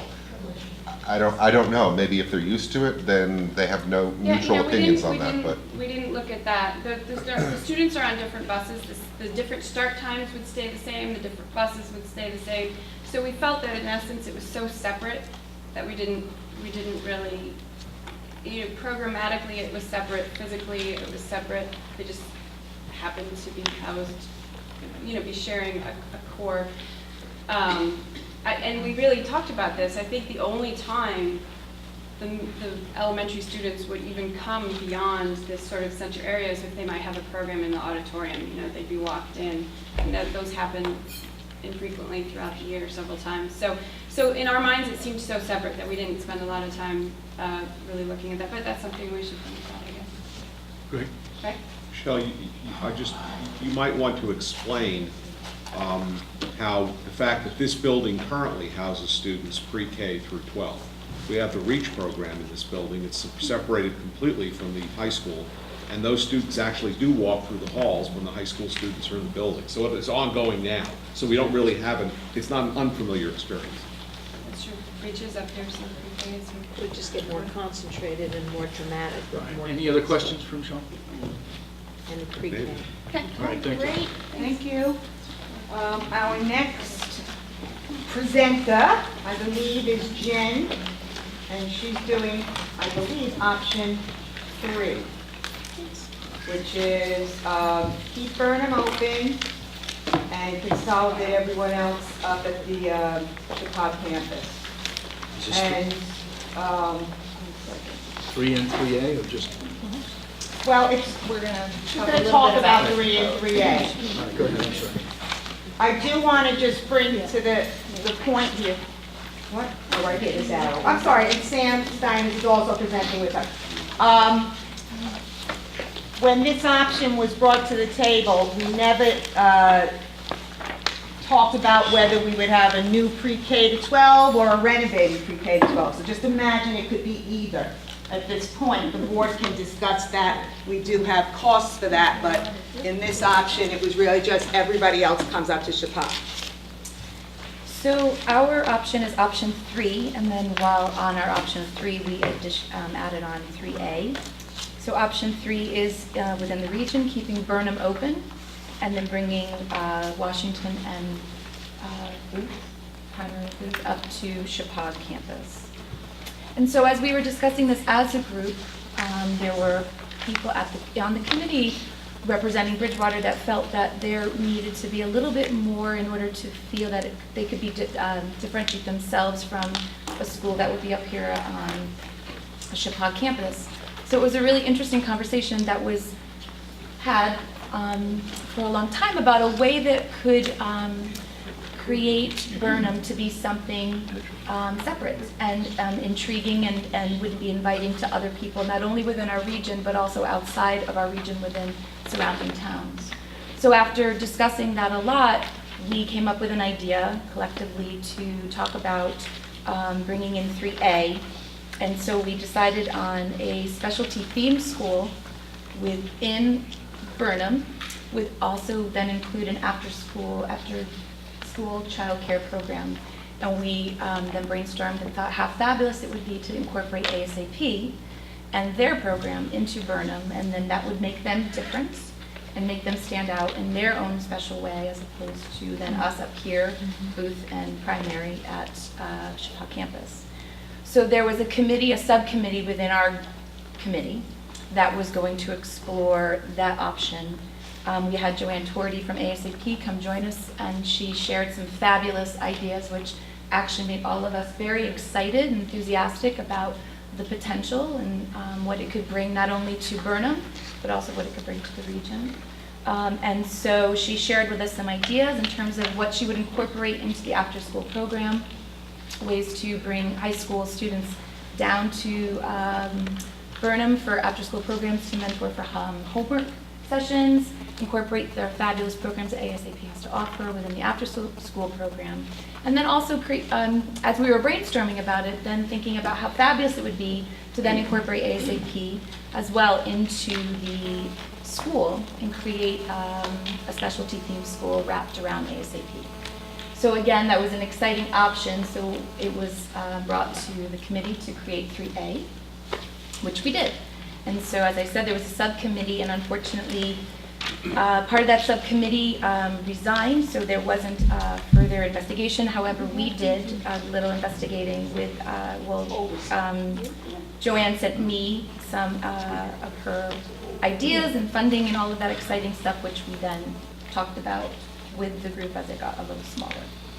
So also too, just to mention that the numbers don't reflect the information that's being presented tonight, because a lot of the people in our committee did not hand in their numbers. We talked mostly more about the pros and cons, and that was really the primary conversations that we had for the meetings, and then really the intention was to then talk about the numbers towards the end, so that once we all had a strong sense of what the pros and cons were from everybody's angle, that we could then maybe be a little bit more objective in terms of what our numbers would be. So unfortunately, the numbers, we didn't get a lot, so we did the best we could with what we had. Yeah, it's important to note that really 90% of the time that we spent on this was not on hashing out the numbers and trying to come to an agreement. It was really more on what can we do in terms of adding to Burnham and getting other students. Brainstorming Yeah, and getting other definitely. students from out of the district to add to the number Yeah. of students that are in Burnham. To So, keep Burnham viable. Yeah. Yes, definitely. So let us discuss educational curriculum and instructional alignment. Okay, for positives, we have more communication between the staff for the consolidated school. The consolidated school has an increased ability to share support staff, examples, paras, math and reading specialists, speech therapists, OTs, etc. The possibility of a themed school in Bridgewater would then be an added value to the entire district. And also a shared principal between the two elementary schools would mean one person with a shared vision. And then negatives would be, first would be the isolation of Burnham. Second would be creates two very different curriculums which would not be aligned, and would remain status quo in terms of support staff availability. Next, we have the classroom arrangement and balance. For positives, we have the increased balance for Washington and Roxbury in the consolidated school, and also the mixing of the students. Burnham may have more students in classes if a specialty themed school is successful and it does attract more students from out of the district. Negatives would be that there, with no changes to Burnham, facilities and balance would need major improvements. Burnham can't change the dynamics of the classroom from year to year. And if Burnham is a themed school, there may be Roxbury or Washington students that may want to attend Burnham. And there would be no way to gauge the classroom sizes for either school unless there was a lottery in place. And also that Burnham would remain status quo with decreased class sizes. So the score we had on that was 2.66, and again, it doesn't necessarily reflect, but just wanted to let that be said. Next, we have the equality of opportunity for facility and the program. The positives, we have students on the Chappaqua campus will be housed in a new or renovated building. Students at either school, Burnham or the consolidated school, will have the option of attending either school by attending Burnham during the day or by attending their after-school program there through the ASAP. If Burnham becomes a themed school, parents across the district would have a choice to send their child to either school, either the consolidated school or the school in Burnham. Also, the new consolidated school for Washington Roxbury would be on the same campus as the middle high school, which would mean mentoring opportunities for the high school kids with the elementary students. And a new consolidated school would increase opportunities for the band, sports, after-school activities that are based solely on increased numbers. And some of the negatives would be that students in Burnham are in an aging facility. Concerns over quality of instruction as classroom size becomes too small in Burnham, which really then which could be a positive too, because then the switch side would be then maybe the classrooms would be so big because people would have such a strong interest that they would want to come. And the score we had again was a 2.66. For flexibility and adaptability, positive, we have gone from 4 buildings to 2 buildings. Increase in flexibility from the consolidated school due to increased classrooms within grade levels, and continue the policy to allow students to attend either school with parent transportation. And the negative would be that Burnham would stay at status quo, leaving equality. For safety and security, fewer facilities means it's easier to protect more than one. The new consolidated school would be built with state-of-the-art security, newest technology, and input from experts regarding key elements of school emergency management plans. And also current plans address the separation of lower and upper grades, so that if they were all in one building, there would be a clear wall, and I think Michelle stated that in her last presentation, that there would be a clear separation between middle and high school, not middle high school, middle high school and elementary school. And the negative would be that the current facility at Burnham would never compare to a brand new school at the Chappaqua campus. And the score on that was a 3.33. Okay, fiscal time required for the option. The positives would be the students would remain where they are during the construction if a new building is built. Sorry, yes, it's okay. A new school would need, a negative would be that a new school would need to be built on the Chappaqua campus, and by that time enrollment would be lower in the region, and a score of 2. The logistics transition impact. The positives would be Burnham would need some facility changes and upgrades in their school. Students could attend Booth and Primary while a new consolidated school is being built. And the negative is that going to a themed school would require time and energy to revamp a new program. Rolling out a new program, developing curriculum, and hiring and retaining certified staff will take time. And the score would be a 2.33. Management and movement. The positives would be little change to Burnham and no change to middle high school students. WPS and Booth would remain open until a new building is ready for occupancy. Negatives would be the imbalance of schools if a themed school is a huge success. Teachers and students may not want to teach or learn the themed model, and Roxbury and Washington students would relocate. And the score there is a 2.66 again. For transportation impact, the positives, and this was something that we did discuss at some length. The board did agree on a set maximum time that is reasonable and has little change from the current existing ride. That would be a positive. And a negative would be the parents would have to transport those students that may want to attend the themed school or vice versa. So that would be the only negative. And that was a 4. And cultural and political impact on tradition, culture, and local community and economy. The positives would be that Bridgewater would maintain their school. The ultimate benefits of building a new school new state-of-the-art school could outweigh the loss of the school in both towns. And this option could attract more families to move into our region by wanting to either be in the themed school or by wanting to be in the new school, the consolidated school, and possible repurposing of Booth and WPS buildings. And a negatives would be that Roxbury and Washington would both lose a school, their primary schools. And although Chappaqua is in Washington, it is a regional school that always has served all 3 towns. Because Washington Primary School is in the center of town where there is a business district, that would affect the depot in a significant way in terms of being part of our community. And the last thing would be that we could potentially affect the real estate value of our towns. And again, we wouldn't know that until the research was done. Voter support. Oh, I'm sorry, one more negative, which is very important to mention. Roxbury would be the only town with no school. In Connecticut. Yes, but I'm just saying out of the 3 towns. Yeah. Yes. Voter support likely, positives. Some residents would support this option, as probably most votes. Burnham remains open and differentiates itself from the consolidated school, and some supporters may also support this. Negative would be that many residents will not support this option. It's not cost effective, not instructionally sound, does not address the socialization issues of Burnham students, and it may cause some resentment among the 3 towns. Score 2. Yes, thank you. Complexity and challenge. The positives are that Burnham remains open.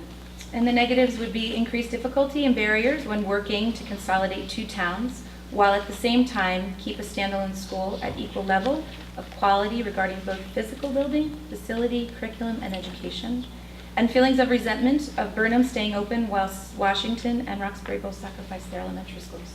And the score is approved. Conclusions. The option does not allow for quality of instruction programs for all students K-5. The Burnham School will have 38 students in the year 2021, that's projected, unless it's able to attract other students from outside towns. It will be very expensive for the school to remain open. Eventually, we will need to combine classes of K1, 2, 3, and 4, 5 with part-time supervision from a region's administrator. Again, that is if we cannot attract other students from outside of the district. And current staff may opt to transfer to the school at Chicago.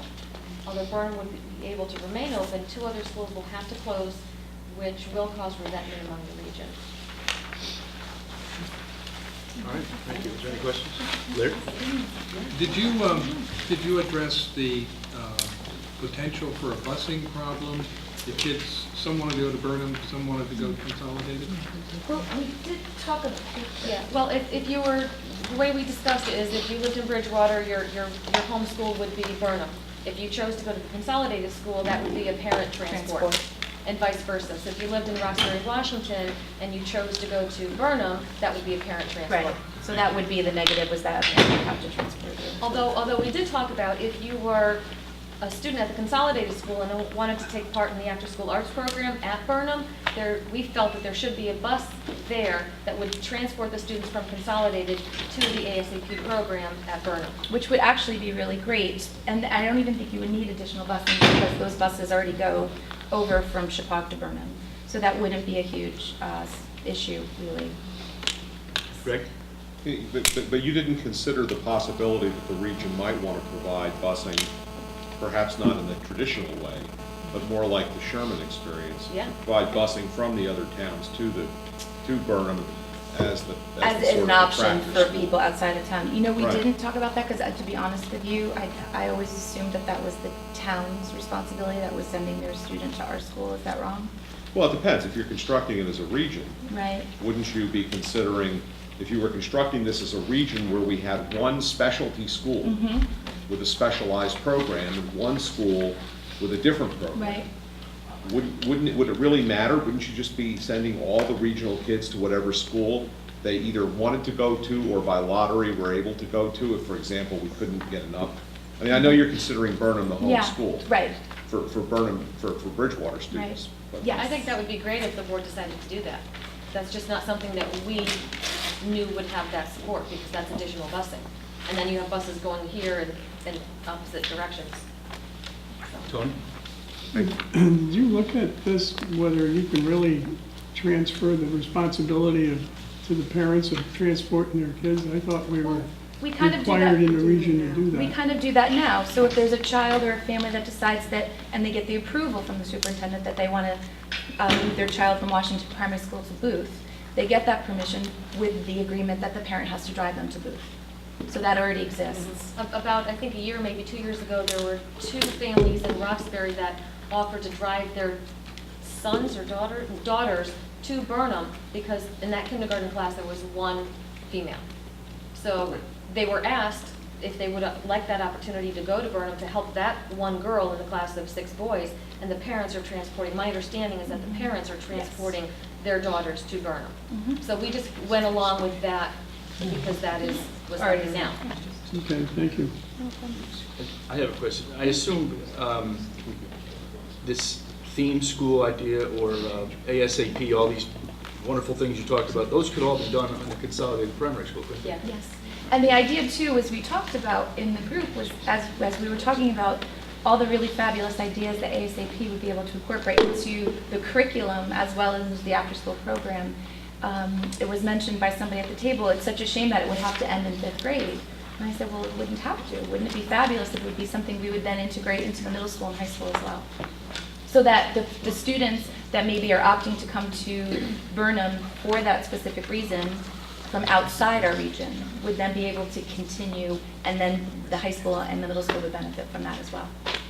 There was also conversation about a STEM, a K-5 STEM, and possibly we could do the consolidated, be the K-5 STEM and Burnham could be the K-5 themed art school. I mean, there's room for different possibilities. All right, thanks. Thank you, ladies.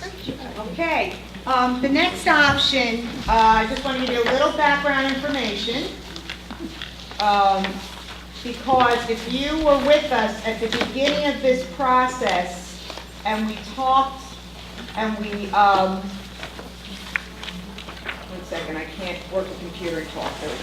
And we talked about the possibility of tuitioning out the high school students. That option was not one of the top options to be considered by the big groups in the auditorium. When I had the meeting with the selectmen and the Board of Finance, they brought this option back to the table and said it would be good to just research it. The issue, though, that happened was that when they brought it to the table, the middle school went like in the middle. No one ever decided, what are we going to do with the middle school? So this option that Ally is going to talk about, and Ally and Bob worked on it, talks about tuitioning out the middle school and the high school. Okay? So that's this option. It's brought to you by Ally and requested by the Selectmen and the Board of Finance. As Dr. Cosentino mentioned, Bob Beeson and I worked on this together. Okay, so in this option, all of our middle school and high school students would leave Region 12 and be tuitioned out to local middle schools and high schools that were willing to accept tuition from our district. So when you think about the positive and the negatives related to the curriculum and instructional alignment, I think the thing that jumps out is that different schools are going to have different experiences, so that falls in the negative column. There's going to be a loss of control over our instructional program, so when our students leave, while the parents can speak to the schools about issues they're having, they don't have a vote in those schools about programming or facilities or budgets, so that we definitely lose control over what kind of experience our students have. And so different schools will be different experiences, not shared experiences. On a positive note, parents and students would be able to choose. So that somebody may view that as a positive opportunity to be able to pick where their student would be going. Again, positive that I found, or that we talked about, was parent-student choice again, for classroom arrangements and balance. If you feel like your student would need something smaller, you could perhaps select from a smaller school. If you felt like you wanted a bigger environment for your student, you could select that. So that could be viewed as a positive. The negatives, again, are different schools, different class arrangements, different abilities to control again. We have no control over class sizes in another district. So definitely no local control or ability to limit sizes or have shared experiences for our students with classroom arrangements and balance. Equality of opportunity. Same scenario as far as positives. Students and parents could choose the kinds of program they want to be a part of, the kind of facility they want to go to. Negatives, again, are different schools, different facilities, and different program options. So again, not shared experiences for our students. No control on our end over what's happening for our students 6 through 12.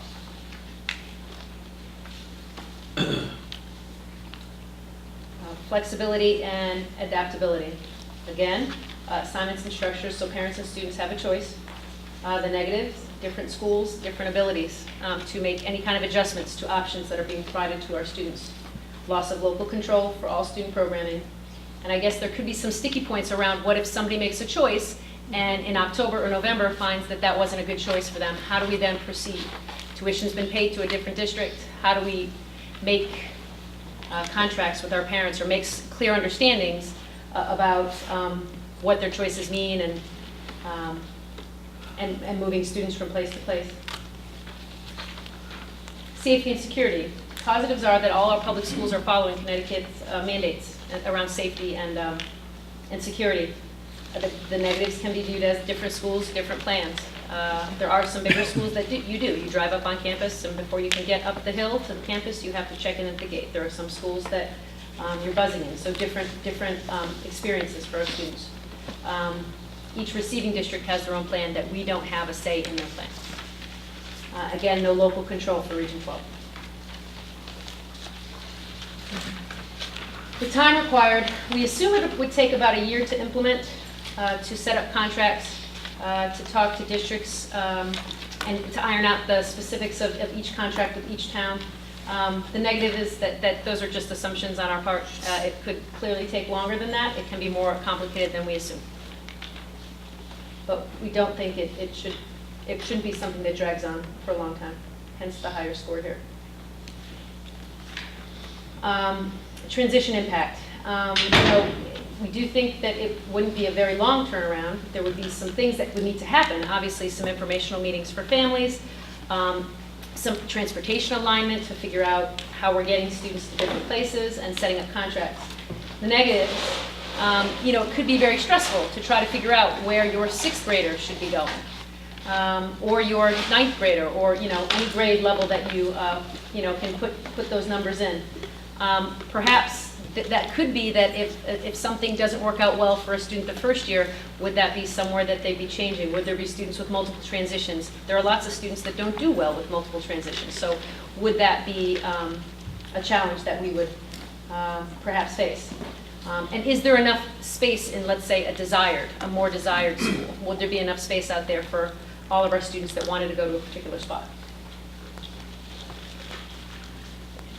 Management and movement. There would be a one-time major displacement. High school and middle school staff would either be eliminated or dispersed to other placements depending on certifications and their area of work.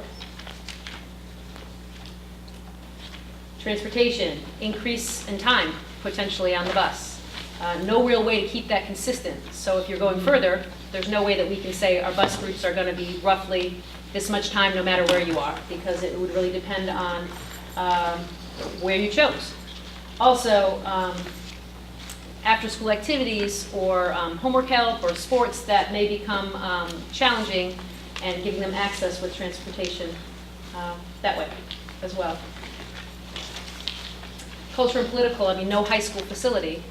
High school is the hub of our community here. The Chapag experience disappears. Local athletics would be impacted. Costs could increase over time. So while you may decide with the district, this is the cost for this year, those costs get negotiated every year. So it could go up dramatically based on their negotiating with us. So there's no real guarantee that the costs wouldn't increase dramatically. Voter support likely. Perhaps some families may like this option, and some might consider this a fiscal gain. Negatives, some families definitely won't like this option. There won't be a high school or middle school in any town in the district. And there would be, again, that loss of control, local control. Complexity and challenge. There would definitely be some initial challenge, but it would be that one-time big challenge, and then it should be set.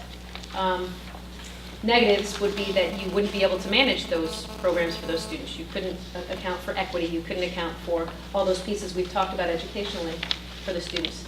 And I think the community expectation is your student goes to school from start to finish in your community. So that could be viewed as a negative. Biggest piece is loss of local control over all aspects of programming for our students here. No voice in the education of our students that are in grade 6 through 12. Loss of the Chapag experience and sort of what students are looking forward to when they come up here. And high school athletics, theater, drama, all those programs would end. Michael? Thank you, Allison. Michael? Did you happen to talk to Sherman about whether they allow for students to change their school selection from year to year or from within a year? In other words, could they go from Chapag their freshman year to Brookfield their sophomore year? I didn't talk to them. Okay. No. Tony? You assumed that you were going to be able to get several other school districts to accept kids, so that The parent-student choice is not really a choice, is it? It's- Not a complete choice, not a wide open choice, no. It would be surrounding districts that were willing to take our students. And the board would be working on the negotiations of contract costs and so forth. So the board could decide that we no longer want to go to XYZ school because it costs too much, is that right? Yes, there would be yearly So that negotiations. parent-student choice gets smaller and smaller, doesn't it? Good, yeah. Thank you. Great. Yeah, and just to follow up on that question, it would also seem that you could choose to go to school X 1 year, and then maybe the next year, and then find out at the end of the 3rd year there that they've terminated their contract with us. Because every year, no matter if we negotiate a contract that says 5 years, 10 years, 20 years, under the state law, the other town, either town can terminate it at any time, at the end of any year. So that what you could have is you could end up going for 3 years to one school and then not graduate from there because you can't have your 4th year there. So is that also correct? Am I correct in that's? The contracts that I got from other states that do this, because I've met with some people at a conference, the way they structure it is they'll phase a school out. In other words, they'll take in the starting kids, they'll be able to finish there, they just won't allow new kids in until that contract's over. Right, Bob, but that's the state, that might be It's consistent with the negotiated. state law of another state, but Connecticut's law is pretty specific. I think it's, if you have a contract with someone, you negotiate that provision in there, Greg, that's what the two parties agreed to at that point. If a child starts and the school decides they don't want to keep the arrangement, they would let the kids finish. It kind of was the situation in Waterbury with Region 16 and Oxford when they were doing Seymour. I understand that it can work that way, but the question is, Greg, he doesn't know I- what the state law is. It's a negotiated contract, Greg. okay, it's a negotiated contract, but, okay, so you didn't consider. Waterbury did it that way with Prospects, Beacon Falls. Seymour did it with Oxford. They both have their own high schools now. Whoever started got to stay. Kelly? Many of the issues here that stood out were those of local control and loss of local control. I think that one option that has been studiously avoided by this committee, and it's one of the many reasons some of us are no longer a part of this process, is that to really look at all our options honestly, deregionalization needs to be looked at as well. If we were to deregionalize and each town was to find its own path to joining another region or just whatever solution might be that was best for them, we would definitely avoid all these issues of loss of local control. They would be retained, we would have a voice. Some of us are used to being in the minority in our towns. Maybe towns would continue to be in the minority or become a minority in another district, but certainly we wouldn't lose our ability to vote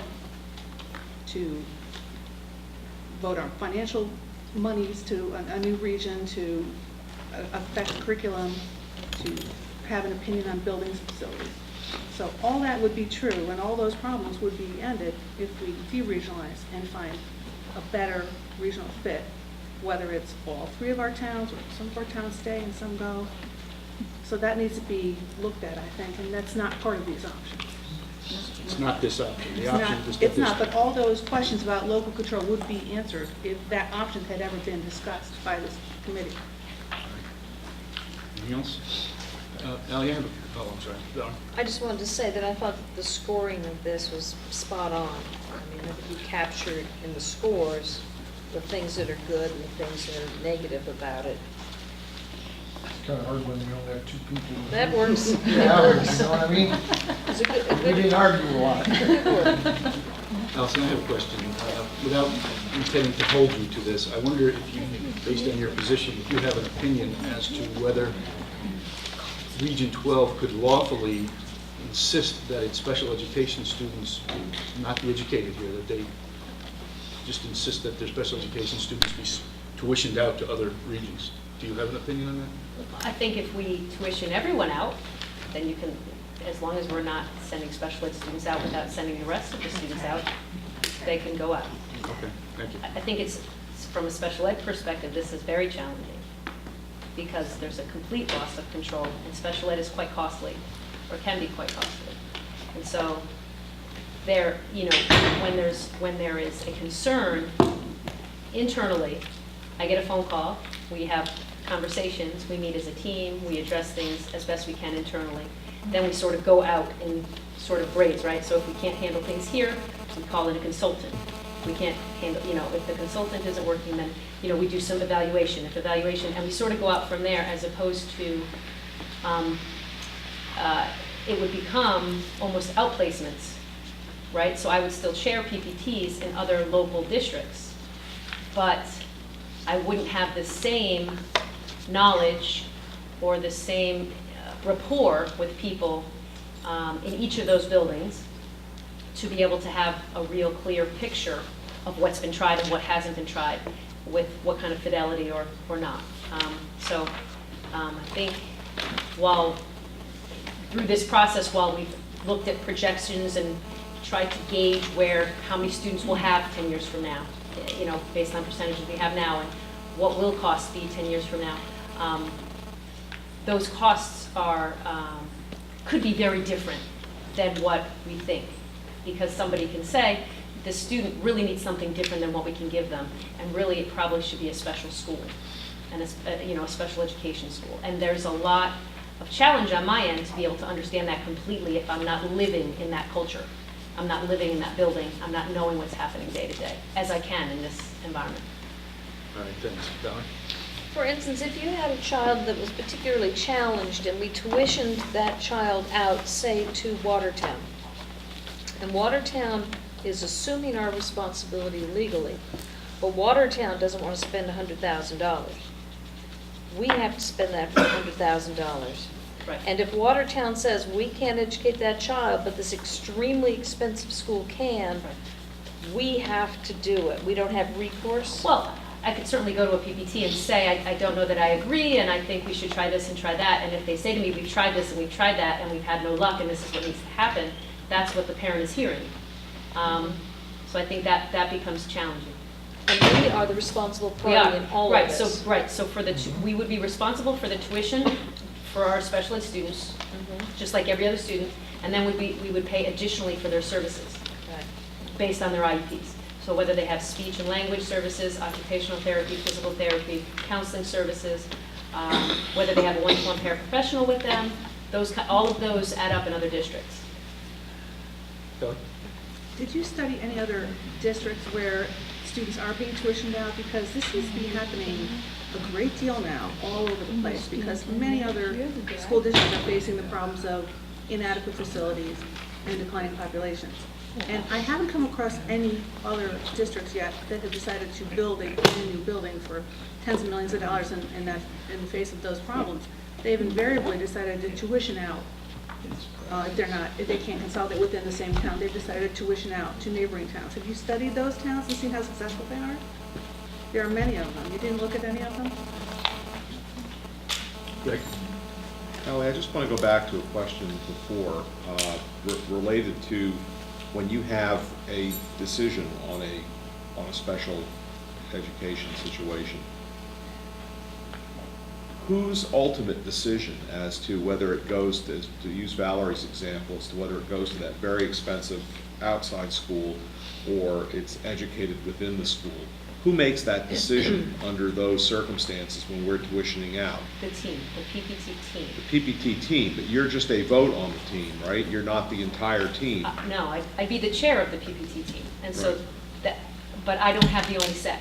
It's the team. Right, It's so the in other parent, words, there would be some, maybe not complete, but some loss of control in terms of determining what position the district was going to take on the education of that given child, whereas right now, that decision is within a team that you control. Whereas you wouldn't control it in the other situation because the other district would have people involved. Sure. Right. Yes. So that would be the nuance difference. Thank you.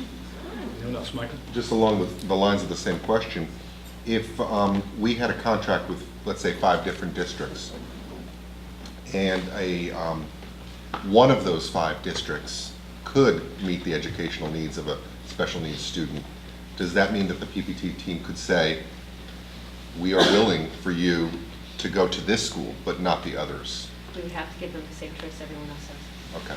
Even if the other choices meant that they wouldn't, their needs wouldn't be met?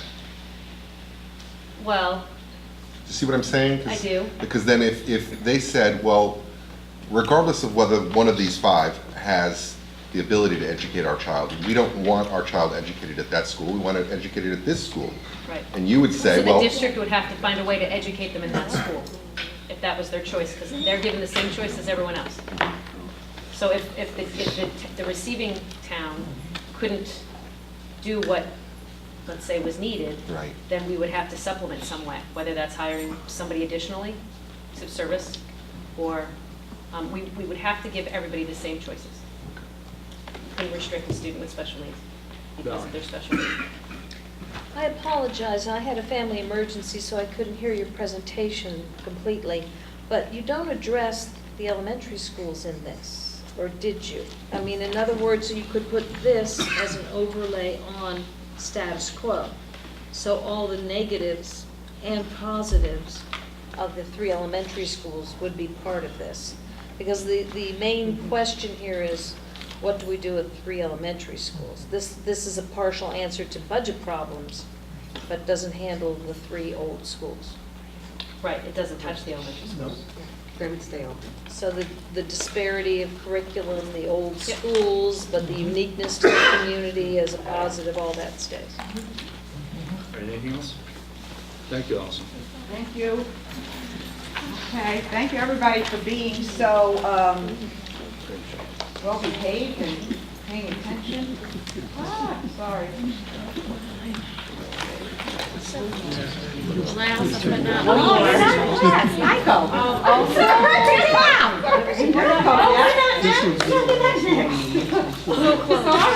So close, We exactly. really wanted to Oh, do no. this. You don't want me to miss all the fun, come on. Come on.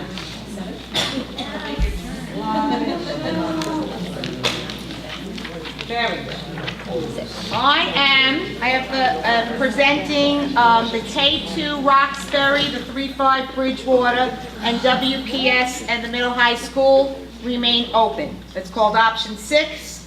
Although I'm presenting, we put this together as an administrative team, administrative council, so all of this came from the input of administrators. Okay? Let me just give you a little background, just very simple. This was one of the options. It got a very high score. It may even got one of the highest scores, I believe, in the group. When it was brought to the selectmen, they kind of nixed it, but said we should still research it. So that's what we're doing, and that's why there wasn't an option group, and that's why the administrative team decided to take this one on. So what does this option mean? This option means that we will do the switch. We will move kindergarten to 2nd grade at, oh, was this a mistake? Oh, no, I'm sorry. Bridgewater and Roxbury, yes, okay, I'm sorry. K2 students from Bridgewater and Roxbury will attend Booth Free, and 3-5 students from Bridgewater and Roxbury will attend Burnham.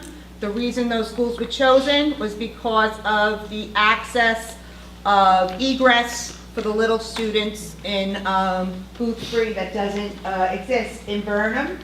WPS will remain open with no change, and the Chapag Middle High School will remain open with the scheduled repairs. Educational curriculum instructional alignment. The positives were that class sizes can be equalized for Bridgewater and Roxbury, and that there would be more socialization opportunities, more peer-to-peer interaction, and instructionally appropriate groupings.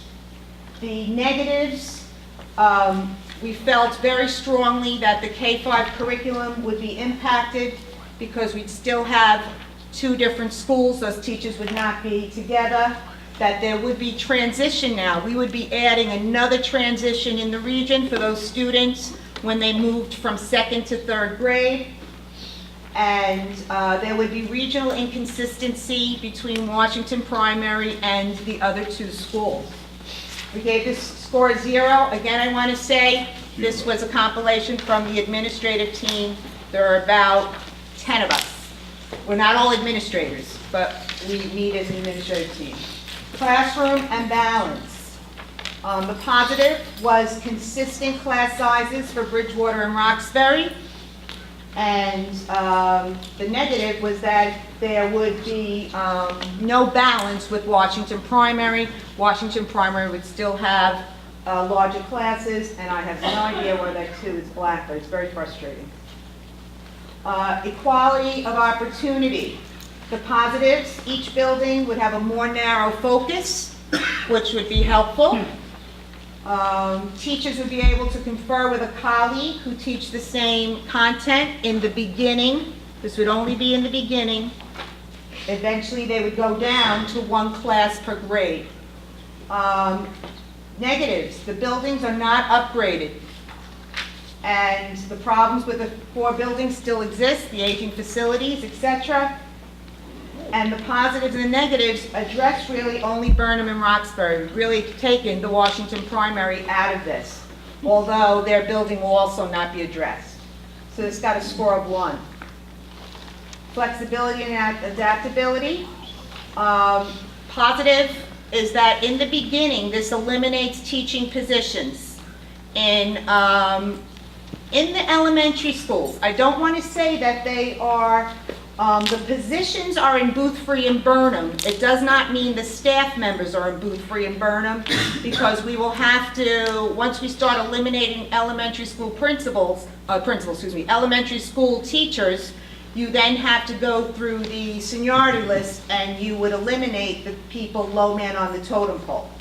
So it does not necessarily mean that it would be the Burnham and the Boothfree teachers. The other piece of that is that once there were openings in different schools, people could move around. So that's, and you may need some specialized staff. And I don't know why this is a problem, but for some reason it's going crazy. There's a score of 1 here. Safety and security. We didn't really see any positives.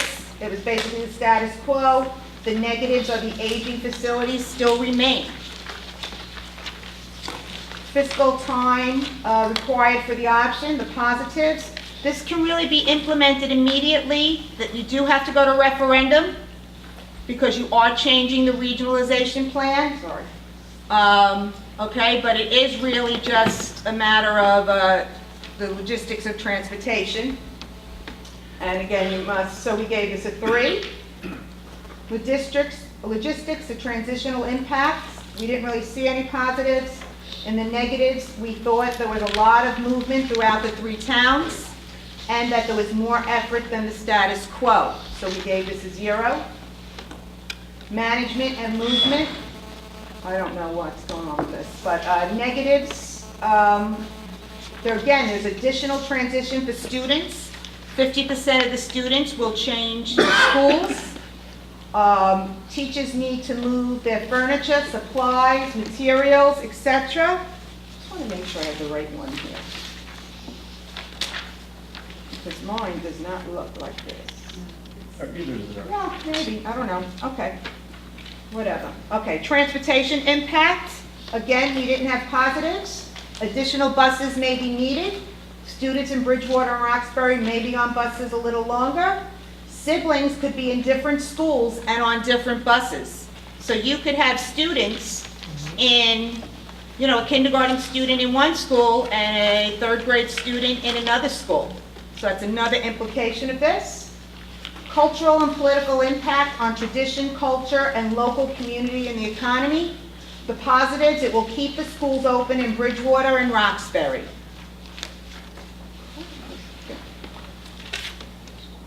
Yeah, I don't think this is the right one, because mine does not look like this one. It doesn't look like it, but it's the same It's the thing. same thing. It's the same thing, but it's without my, I don't know.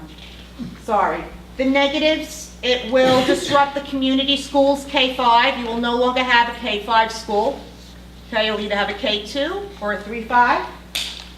Again, parents may have students in both schools. You may get the perception that it is Bridgewater and Roxbury against Washington, and you're really not thinking regionally with this option. And this got a score of 1. Voter support likely. We think that there are some residents that really may like this option. Negatives. Some residents may not support this because you are keeping all 4 buildings open with this option. You're not addressing your aging facilities. So you have a score of 1. Complexity and challenge. It's not a complex change. It really isn't. I mean, it's certainly doable. Negatives. Some families may not like this option. It may be complex to some families when they have children in different schools. Sometimes your 5th grader babysits for your 2nd grader. You know, that may happen. So that's just something that may happen. Conclusions. This option does not address the issue of class size.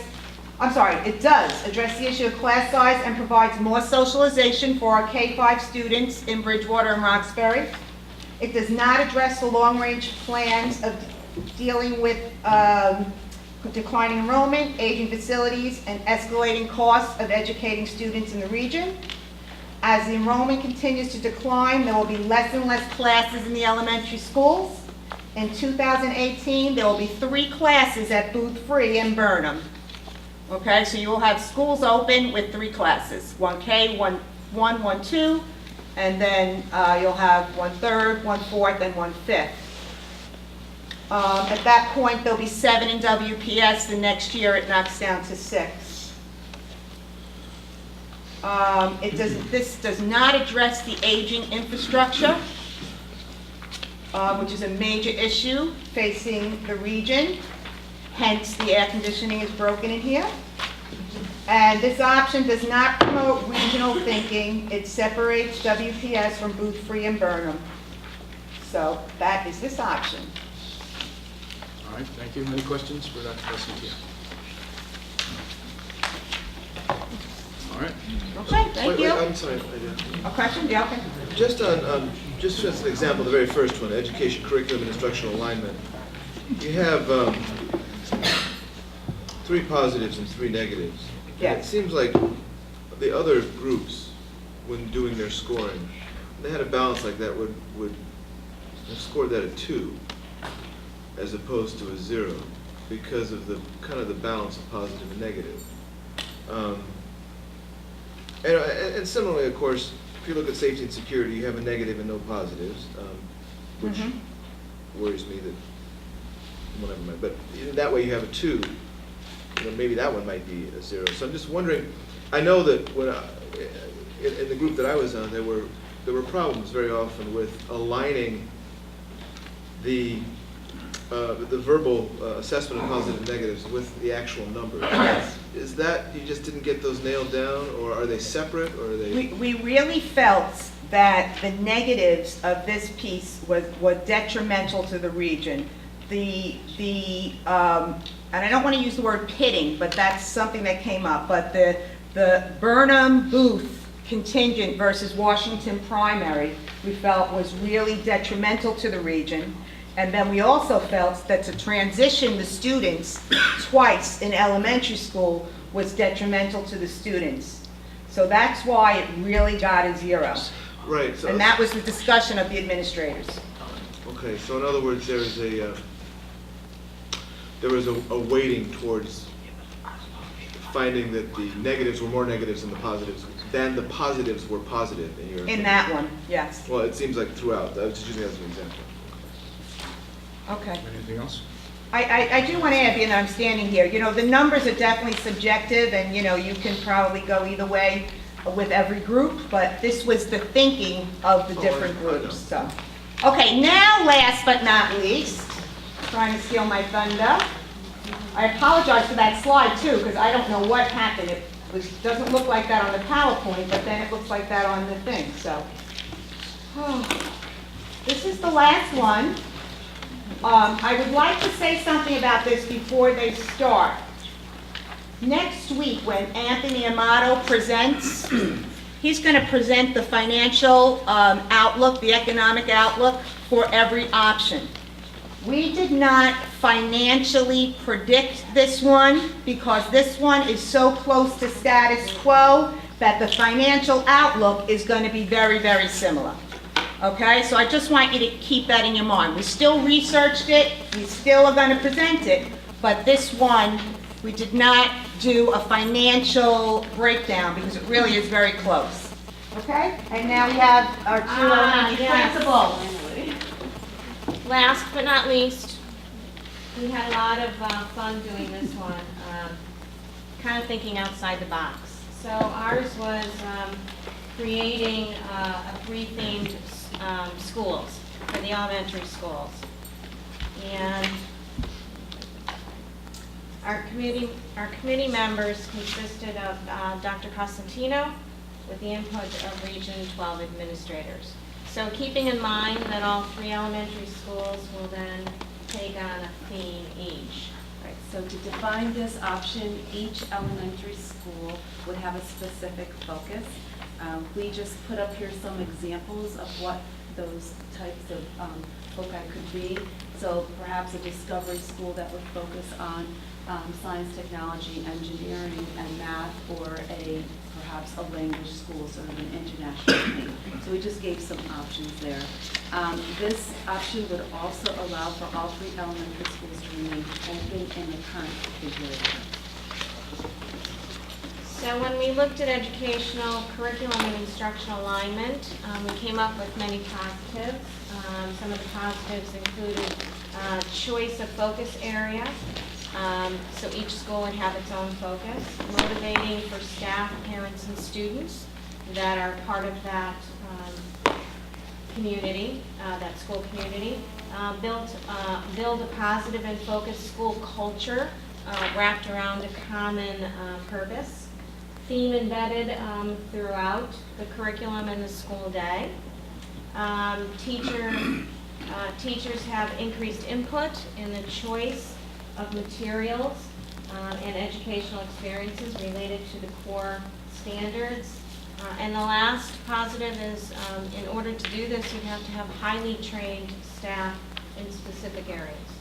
And some possible negatives would include the rewriting of the curriculum to reflect the theme, funding that would provide support for specific professional development, realigning the staff within the three buildings based on expertise of the staff.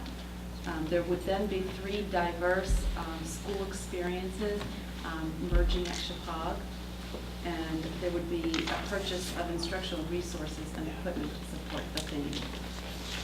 And we gave it a score of 1. Classroom arrangement and balance. The positives, we could control class size and gender balance. In thinking of this, we'd have to come up with some kind of a lottery system in order to do so, and inviting students from throughout the region to be a part of any of the three schools that they'd like to be a part of. Also, we feel like it could attract other students. We would have to develop a lottery system, and we'd have to use that to ensure balanced class sizes. We would have to limit student choice based on the capacity of each school, and we'd have to limit choices for new residents moving into one of the three towns. For example, if one school is to capacity, they would then have to go to another school. We gave that a score of 3. Equality of opportunity, the positives. We feel like all three schools certainly would address the state Common Core standards that are going to be embedded in whatever curriculum you have at the three schools. And the negatives? We'd have to have facility upgrades necessary to reflect the theme. For example, we might have to have more science labs or additional technology in place. If we're into the arts, we may have to have, like, for example, a dance studio. Each facility then would take on its own character and be different, and program experiences would vary based on the theme. And we gave it a score of 1. Flexibility and adaptability.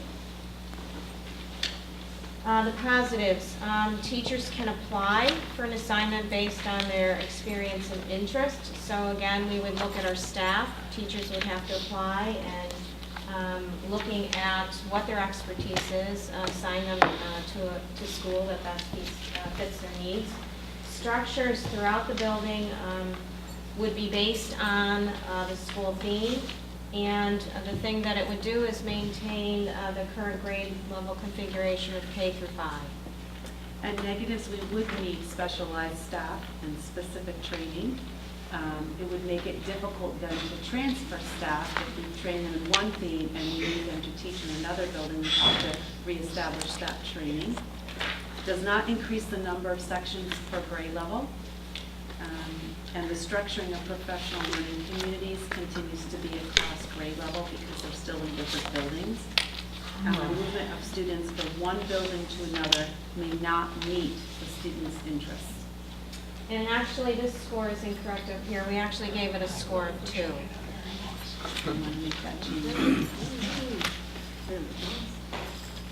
Safety and security, we pretty much set it status quo because we're using the same structure, so what we have in place will continue to be in place.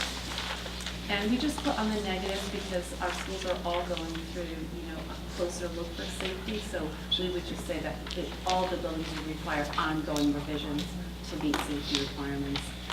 And again, a score of 2. Fiscal, time required for the option. We kind of looked at it and said, with all the planning, we felt like it would take at least a 2-year time frame. 1 year to plan, also look at staff, reorganize staff, look at how many sections. So we felt like there was at least a 2-year time period. And so you see some of those on the negative side. We'd have to investigate and visit themed or / charter schools in the state. We have to identify each school's mission and goals specific to that theme. We'd have to identify the resources, the materials, and human and community resources and partnerships that would support the theme. We'd have to realign the curriculum and the staff. We'd have to train the staff with the focus area. We'd have to begin the student recruitment process and application process. We'd have to educate the parents about the themes and the process. And one school may not attract as many students as we would hope. Right. Actually, this score on our original was a 2-3. Logistics, the positives. The thing that we felt really positive about was staff really working together for a common theme. So we knew that people would be in the buildings who wanted to be there to work, if it's a science or an arts school, to have that real love for that. So they would really work together in order to create that common theme across the school day. So we thought negatives for transition impact would be that there would be a lot of staff and student movement throughout the 3 towns. We felt that there would be limited district-wide planning time for the development of the programs as well as the intense training. So right now our structure doesn't allow for that type of training. We know that there would be limited resources and thought about identifying qualified trainers to help us with the theme schools. And there would be a drain on our substitute, so we'd have a substitute impact for site visitations, training, planning, sessions, etc. And this is actually a score of 1. Management and movement, the positive, students and staff may have the option to move to a school with a theme of their interest, and management of class sizes and gender distribution. Again, that's the same kind of thing that we could manage in terms of the management and movement. And the negatives, we'd have teacher movement across the district, we'd have student movement across the district, and we possibly could have some certification issues, especially like if you're doing a language school, we'd be looking for staff that has to have certification in different languages. And then managing the whole lottery system and parent concerns that go along with that. And a score of 1. Transportation, a student's bus route may or may not change. We don't know that at this point. If they're in Bridgewater and they're going to the school in Bridgewater, it won't change. But if they're coming from Washington, it may change. Right, and we also saw that as a negative, so some students may have a longer bus ride than they're used to, and that can be a negative. And we also thought that there might be a need for additional buses. And we actually gave it a score of 1. Instead of 0? Yes. Yeah, I don't know why that changed that here. And then the cultural and political impact, we talked about some positives such as sharing of resources among the 3 communities. So people like ASAP would be shared, may not be in Bridgewater, but we're looking for outside resources that maybe we can draw into our buildings. Unique educational opportunities for Region 12 School District. Keeps schools opened in all 3 of the towns. And it supports a seamless view of the regional schools. It's a thinking of, we're a regional school. We're not just each individual town with each individual school. Students are dispersed everywhere. And negative would be sort of the disruption to the community school concept. Instead, all will be a regional 12 sort of shared schools, so no one has one school of their own. And then the management of disappointed families and staff. And a score of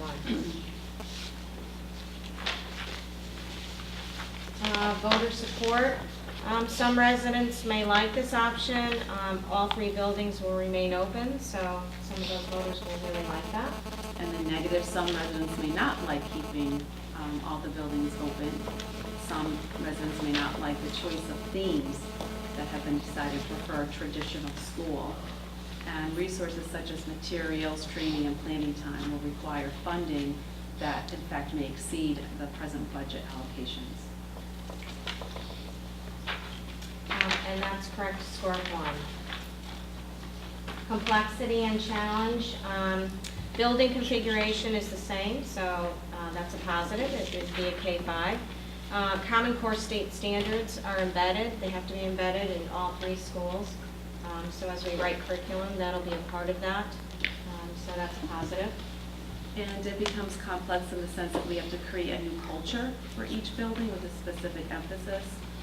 Traditional experiences may not be in one building as they might be in another. For example, one might have an art celebration while the science school might have more of a science expo. Orchestrating the development and implementation of 3 diverse programs is complex. A score of 1. Our conclusions are mostly just a few statements that we made. We talked about how this idea is really innovative and creative. It's pretty exciting. It's really about rethinking teaching and learning in all 3 buildings. It clearly defines a purpose, a structure, and a culture for each of the buildings. It gives families and students choices. It intensifies professional development, sorry about that. It builds partnerships within the building as well as outside in the communities. There is accountability in all 3 of the buildings for the Common Core state standards. Yeah, it sure is a given. There's limited structures for development and design. There's resources and funding necessary that we would need for training and building and upgrading those buildings and materials. This is big. Technology and building infrastructure is not addressed in this plan. The 3 buildings remain open in all 3 towns, but still doesn't address the declining enrollment. Any questions? Yep. Tony? Does the Common Core standards allow for this kind of flexibility in theme schools? Well, yeah, sure. You can there are certain things that have to be taught at every grade level, and you can embed that into a common theme. And so it would allow that for that to happen. My other question is the transition to the middle high school. What kind of I mean, that sounds like it's possibly give you some extra problems, or? Well, I think that they're going to be merging with very different experiences, and so I think that it would present some challenges for the staff here at the middle school. Would there need to be a follow-on of that same theme in the high school, middle school? Well, you'd have 3 diverse themes, so it would be difficult, I would think, to bring in those three diverse themes. One of the things we also talked about, and Emily alluded to, is the traditional school. This takes away the traditional school that maybe somebody might want. Thank you. Alan? You said 3 buildings remain open in all 3 towns, but does not address declining enrollment. I thought this was supposed to address declining enrollment, which is the whole point, that the idea of not necessarily magnet schools, so that's an entirely, very structured state concept, but themed elementary schools would be a draw to students from surrounding areas or from perhaps private schools, and this whole exercise was to address declining enrollment, not just to come up with 3 neat new concepts. For me, I don't have a crystal ball, so I don't really know whether or not it'll draw other people. It possibly could. I think our biggest challenge, though, of doing this would be dispersing our own students among the 3 schools and making sure they are getting what they want before that happens. Right, so the other piece that we saw, or we thought about, was any new family that comes in may want a particular school, but perhaps there isn't an opening at that grade level because we want to keep the numbers equally distributed. So there are some, it possibly could bring in some new folks, but there are some challenges tied to that. Well, it just seems as if a lot of the logistics of this would be addressed by simply, and some of the things we talked about in the earlier option, would be addressed by simply moving kids among the 3 towns, which we could do anyway without making them themed schools. Right. We could address that as a possible policy option. Right. Are there any, and forgive my ignorance, are there any themed elementary schools in existence in, well, let's start with Connecticut. There are, but there are a lot of magnet schools. But besides that, which as I said is kind of a different geographical logistics problem for us here, obviously, but are there any in this way that aren't specified vocational or artistic schools that are just Well, I mean, for constricted? example, I don't think it's a magnet school, but I think the West Hartford Public Schools may have like the hot school theme, which is considered, themed school. But I don't necessarily think that it's considered a magnet school. And, but then as far as themes on the elementary school level, or that? Yeah, it's an elementary, higher order thinking school. And again, that comes with its own cost, Right. Did you look into that to see whether its enrollment changed because of its themed nature from when it was either not in existence or not a themed school? To make a comparison? Yeah, and I don't think it would because West Hartford doesn't really have the same kinds of enrollment issues that we do. Right. So their schools are probably pretty well, The stocked school would with just, students. the school would just adopt that. Yeah, So they it's just adopted the adoption. hot school concept.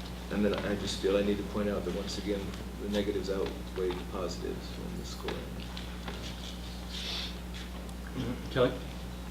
Yeah, I am very much in favor of looking into this kind of option because I believe that even if our facilities were in tip-top condition, we need to question whether a school district that has only 500 to 700 students can remain viable. So even if our buildings, imagine them being really in great shape, we still would face declining enrollment and rising costs. And we would need to have some strategies to get ahead of that. I think that attracting new families, attracting students from other towns can be done with an exciting, innovative, magnetized or themed school program like this. Small districts who survive in the future, I think, and there are a lot of districts that are facing these same issues. The ones who survive... Excuse me, Kelly, could you ask the question? Yeah, well, it's a comment. I think questions is what we're here for, Well, because these people put tremendous time into these, and if you have something, I think, that would be for clarification, it would help us. Yeah, I understand that. Let me ask you this then. Did you study, did you research any of the exciting and successful schools out there that are handling the lottery situation, that are handling the problems that you've mentioned? Are they attracting students, as Alan asked? Are they finding that they're thriving? Did you look at any schools at all in your research to see how this is really being handled in the real world, and what schools did you The look at? magnet schools, particularly in Hartford, I mean, they're generating interest, but you have to understand that that's a choice concept. You know, they're not attracting necessarily students from, say, outside of Hartford. So I think that they are viable. The magnet schools are viable. There's magnet, they're charter, and there are privates that have themes. Well, yes, Yeah, but we mostly looked at, a lot of the cities have. Yeah. A lot of themed schools, like, for instance, the Sound School in New Haven. Great high school. It's fabulous. There's about 325 kids that go there from various towns. But again, it's a magnet school that draws in other kids, very small in nature. You know, there's the Entrepreneur School, again, in New Haven. There's several in Hartford that we looked at. How do they handle the lottery disappointment, and how do they handle? Well, because there's other options in those communities. That's the one of the things that really struck us, is that when you have a school like that, folks have other schools that they can go to if they choose to do a traditional school. But we could have one of our 3 schools be a traditional school. It could be a possibility. I mean, our charge was to look at 3 themed schools in our community. So we looked at it, we looked at some of the things, that the positives and negatives, and it's up to the board to decide which way they would like to go. I mean, it is a possibility of doing something of that nature. I'm just surprised you found so many negatives when these schools seem to be very flourishing. Well, we're looking at 3 schools though, just the 3 schools. I mean, there are positives. When we did it, it is exciting. Are there ideas that we can bring into our own elementary schools or the elementary level that can do some of this? Sure. And it was exciting, but again, it is about looking at your 3 schools and saying, what are we going to do? How do we... And we also really used that criterion sheet. That was Right. really helpful, because like on the surface, you might interpret this differently, but when you read the definition, it really hones in on what they really want us to be measuring. So some of it is around equity, and this would not provide the highest equity by having different. So we really went back to, you know, the definition of the scoring when we looked at that. I think we did find lots of positives, as Kathy said. I do. But I think when we went to the scoring, it really led us to the numbers that we got. Val? Just real quickly, and this is so exciting and very interesting, but does our region document allow it? Because I think, my feeling is that we would have to change our region document because we're not providing an equal education. That some children particularly will get a lot of language immersion and some wouldn't. And we say that we're going to give an equal opportunity to all in the elementary schools. So I don't even think it's legal, but I might be wrong. That was kind of a question. This is kind of like Jeopardy, you know. Anything else? Oh, I'm sorry. Michael? What would happen with teacher training, right? Teachers need to be highly trained in a specific area, but someone else mentioned seniority. So if there was a teacher who, with seniority, wanted to move to another school, then you are dealing with, yes, allowing that to happen under Under a teacher contract, you would have to have that Retraining happen, and but then we would bringing have to do someone else a in. lot of intense training.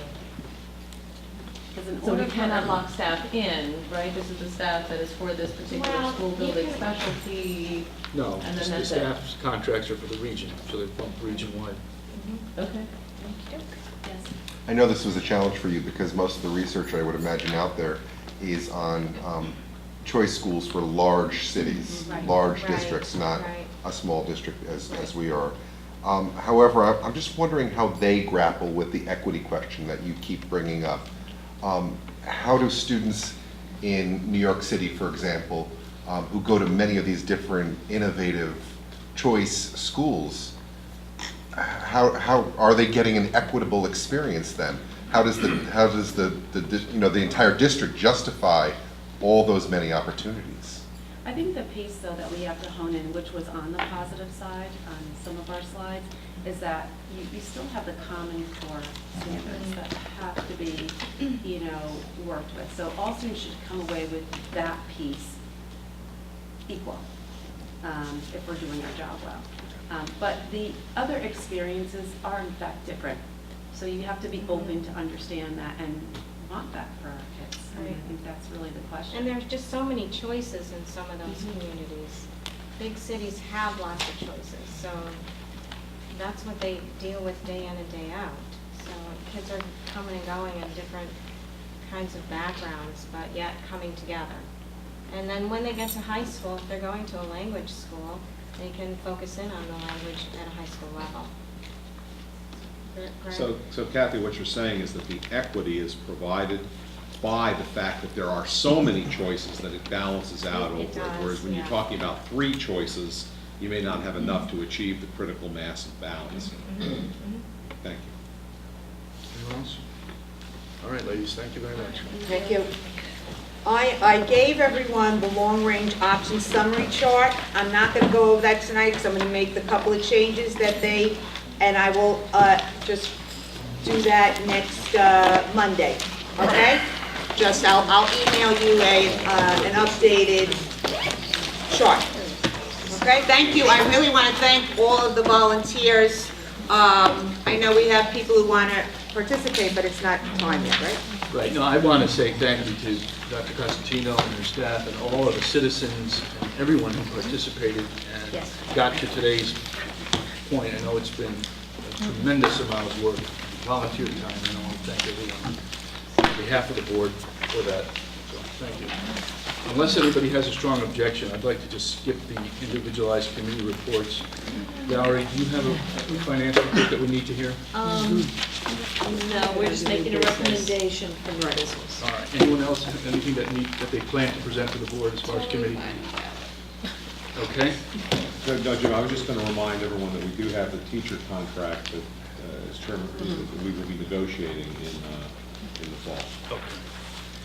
All right, then moving on to item 7, old business, second reading of policy 5118.2, children of non-resident. I would like to add something to that one, too. I'm sorry, what? There is one item on finance. All right, School going back lunch to is going to finance. be $2.60 instead of $2.50. Just putting it up. Lunch? So what's that? Oh, We're increasing lunch by 10 cents. Do we need to approve that? No. We already did. They did it in the finance committee, it's fine with me. Okay, all right. What do you want to do? With the policy 5118.2, I did check with council. He does not think we need to put the word ward in there, that children really encompasses everyone, and that as the superintendent, I really have the option of taking in anyone who is a child. So he felt that without ward, it was fine. All right, we have 5118.2, it's before us for a second reading. Michelle, I don't know if you have anything to say, or if anybody wants to make a motion, or... I have nothing to add, it's the same policy that we reviewed last time. But basically now we've got in item 3, that if this is, tuition would be 5% of the annual tuition rate exclusive of transportation set by the board. Dr. Costantino, did you get any response? I did, I got a lot of response. First of Can you tell all, us the I got general- responses from people who do not yet have children. I mean, Who want 4 to of teach them, them. who said, when I have children, I'm in. So that was really good. Then I got 4 others who said they were very, very interested. So that was 8 responses. And no one always reads my emails, so that was good, good. That was good. Only 4 meetings. Yeah, but that was good. It was generating a lot of positive press with the staff. I think it's a great way to encourage teachers to not only send their students, but to consider us when we hire, and as a wonderful opportunity to get not only more children in, but children who have dedicated parents into our schools. Great. Yeah, just the one question that I think was asked was whether or not having a program like this, which is in essence bringing in these students at very little cost, whether this would have a deleterious financial effect on the district. And it sounds like you had 8 people So it's not likely that 8 4 of people, them don't have considering children. 4 of them are not born yet. Yes, or in existence. Even if it were to double to 16, you're not Right. talking about a situation in which it's likely to have any budgetary impact because they're spread over different age Yes, groups. absolutely. Anyone else? Is there a motion? I'd like to make a motion to accept for a second reading policy 5118.2, children of non-residents certified and non-certified staff. Second. All right, it's been moved and seconded. Is there any further discussion? Yeah, this was the policy as it was amended last time. Is that correct? So it had some amendments to the language from when it was originally presented. Yes. Good.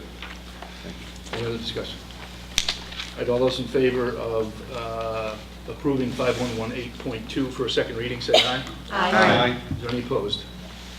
I'm going to abstain. All right, motion passes.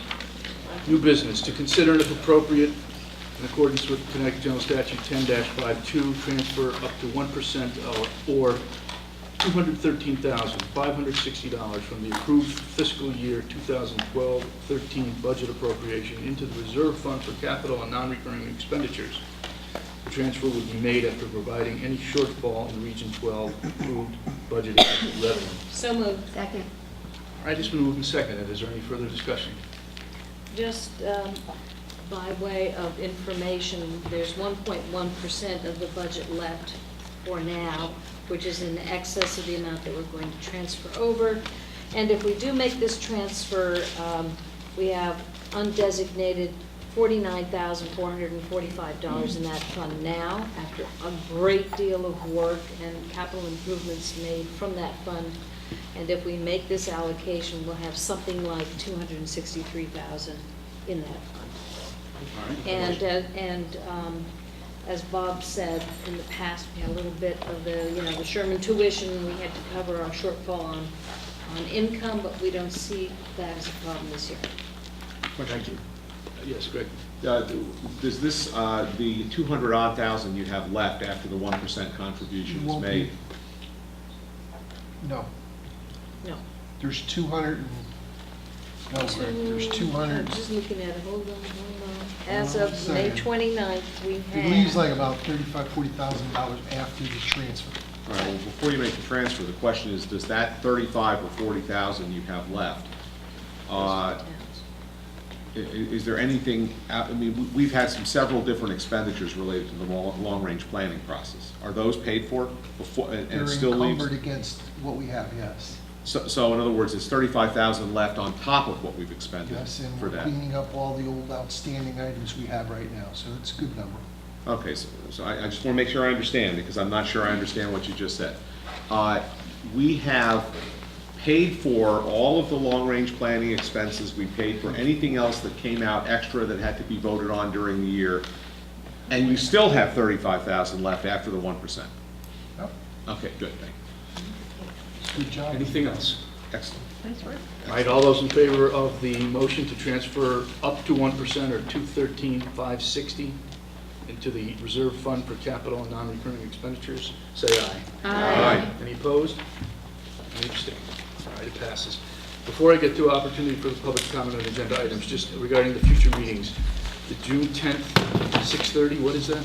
That's the reception for students who have received different awards, All right, CAVE, and then etc. that's a regular board meeting after that? That is a special board meeting. Anthony Amato will present. All right. Maybe something from the real estate, and then it'll give opportunity for the board to start to talk about all of the information you have in front of you. All right, and then June 17 is an education meeting, reception at 6:30, what's that? That is a reception to recognize Okay, all right, fine. the board members who are coming and going. And then June 24 is another special meeting if needed. Yes. All right. All right. Opportunity for the public to comment on agenda items. Is there anyone who'd like to address this? I appreciate those who have waited. Sir, if you would just state your name and what town you're from. Dennis McDonald. I am from Bridgewater. 3 students that went through K through 12 Church from Bridgewater, but also a grandson who is currently at Washington. And by the way, my son is a high school teacher now in Chicago because of his great experience here at Region 12. Question, I think it was option 1, of course, right? You mentioned about the equality between the schools and the students, and it appeared that the solution was to bring the standards down, okay, so everyone was equal, rather than try to bring all the standards up. Did I misinterpret your... I think so. Okay, thank you. The second question was on the voter support. You mentioned here that there is a strong yet relatively small number of Bridgewater community members who are in support. Did you do any market research, or did you attend No, we the had town the meeting? 5 people that, or 4 people that sat with us, and that's the voices that we Okay, so heard. And we didn't. that's not a factual statement then? No, we just said there was 14 people resigned from the committee, so we counted those 14 people are the only people in it. So, sorry, 17. Okay, I'm So sorry. there's not It just 17. says that there is a strong yet relatively small number of Well, Bridgewater. there was a lot of people talking on long-range planning, Okay, but we didn't hear from the whole community, is what we meant by that. okay, thank you. Anyone else? Yes, ma'am. Carolyn Dwyer from the region. I'm sorry, what town are you from? Oh, Bridgewater. Thank you. So on a positive note, K235, that sounds, as we know, it was highly voted on, but there were a lot of negatives, and a lot of the negatives focused around divisiveness and the fact that WPS would be left out. And I think a great solution as you guys start to debate this and look at it is add a piece where maybe WPS could fold into that option and explore it, and it might have take a lot of your negatives away. And then I had some more thoughts. Dr. Cosentino said tonight that everyone was to work on facts from the work that they were doing. Unfortunately, I listened to a lot of assumptions and assertions, and I didn't hear a lot of facts. I heard a lot of I think, I feel, I maybe, and I looked back there and I see cite your sources. And it hit me like a ton of bricks because nothing here was cited, there was no research, and if this is coming your way in another week, thinks, feels, maybes aren't going to cut it. So I think and we've said this all along, if this process is to have legitimacy, it needs to have facts behind it. And I would encourage, maybe we do what the presidential campaigns do, they have fact checkers, and maybe we need some fact checkers. Also, there was one part, and I just wanted to mention it because maybe it should be corrected before it goes to the board as a fact, that in option 2B, they said they compared it to the tuition out option, and my understanding was everything was supposed to be compared to the status quo. So when your consultant is advising you to compare it to some negative option in order to lower the numbers, that's not necessarily a legitimate way to go. Thank you. Thank you. Anyone else? Sir, you know what, insofar as it's the public meeting, would you come over here so you can get on the camera? Can you put the speakers on the camera? Just, thank you. Just state your name. Tom Seeger from Bridgewater. I would just like to state I was on the status quo committee, and some of the numbers that you reflected from the group were part of when Bridgewater was there, but I strongly saw that later on in the latter part of the questions, all the numbers had changed. So you weren't reflecting what we were discussing throughout the group. At this point after Bridgewater left and resigned, you had gone and left probably a week before. A lot of the groups, including us, were struggling with the numbers because they were confusing. And Mr. Costas had specified and reiterated what those numbers meant and kind of tweaked what we were looking at. So we had to go back and relook at what some of the numbers, because he had specifically, because all of the different groups were saying on our, whatever, that 4 was high on this one, 3 was good on that one, 0 was better on that one, and he clarified what the numbers meant. So we had to go back, and sadly, you guys had left, and we couldn't talk to you. So we had to do our best to look at our numbers. Okay.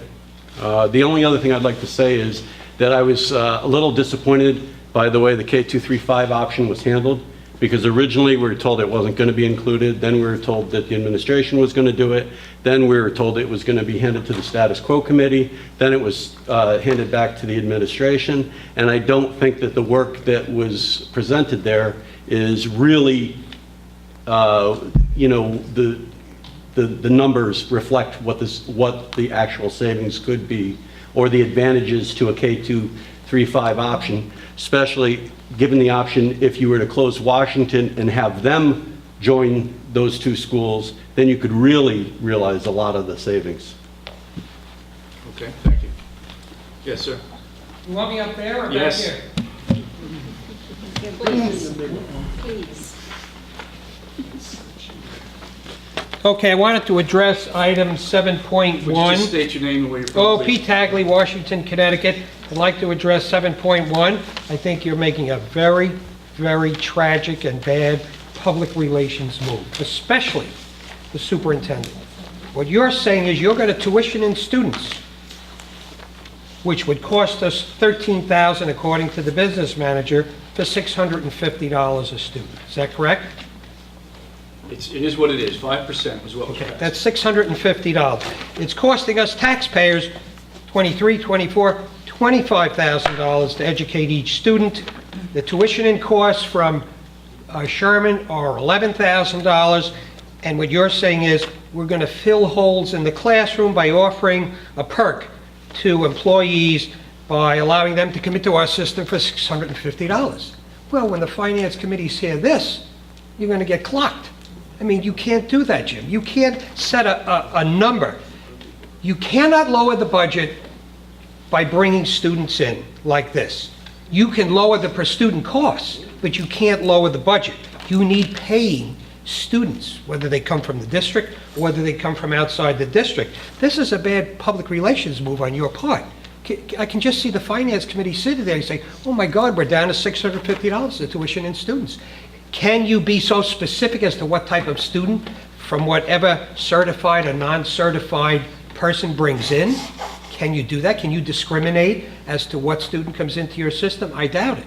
So the costs are certainly going to run a lot more than $650. So if I were a board member, I certainly would not have supported this. I think it's a very bad public relations move. I think it's going to bite you. I think once the finance committees find out that you're allowing people to come into our system for $650 when Bob gives you a price of $13,000 is a bad public relations move. Thank you. Anyone else? Yes, ma'am.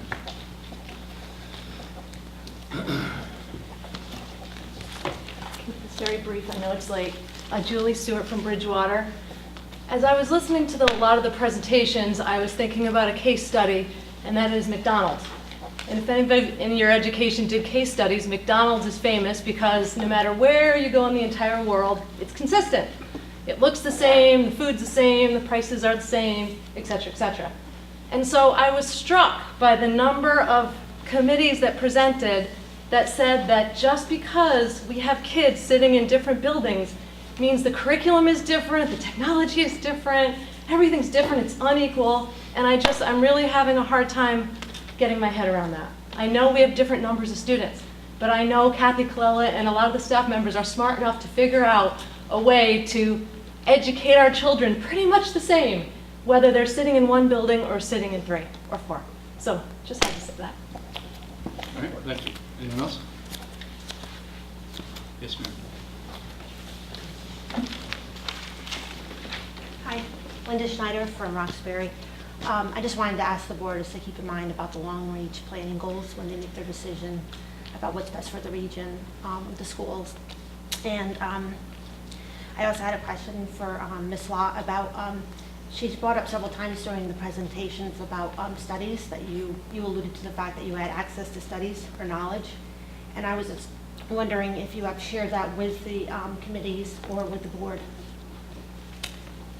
And, and also if you haven't, why you haven't, if you have access to that information.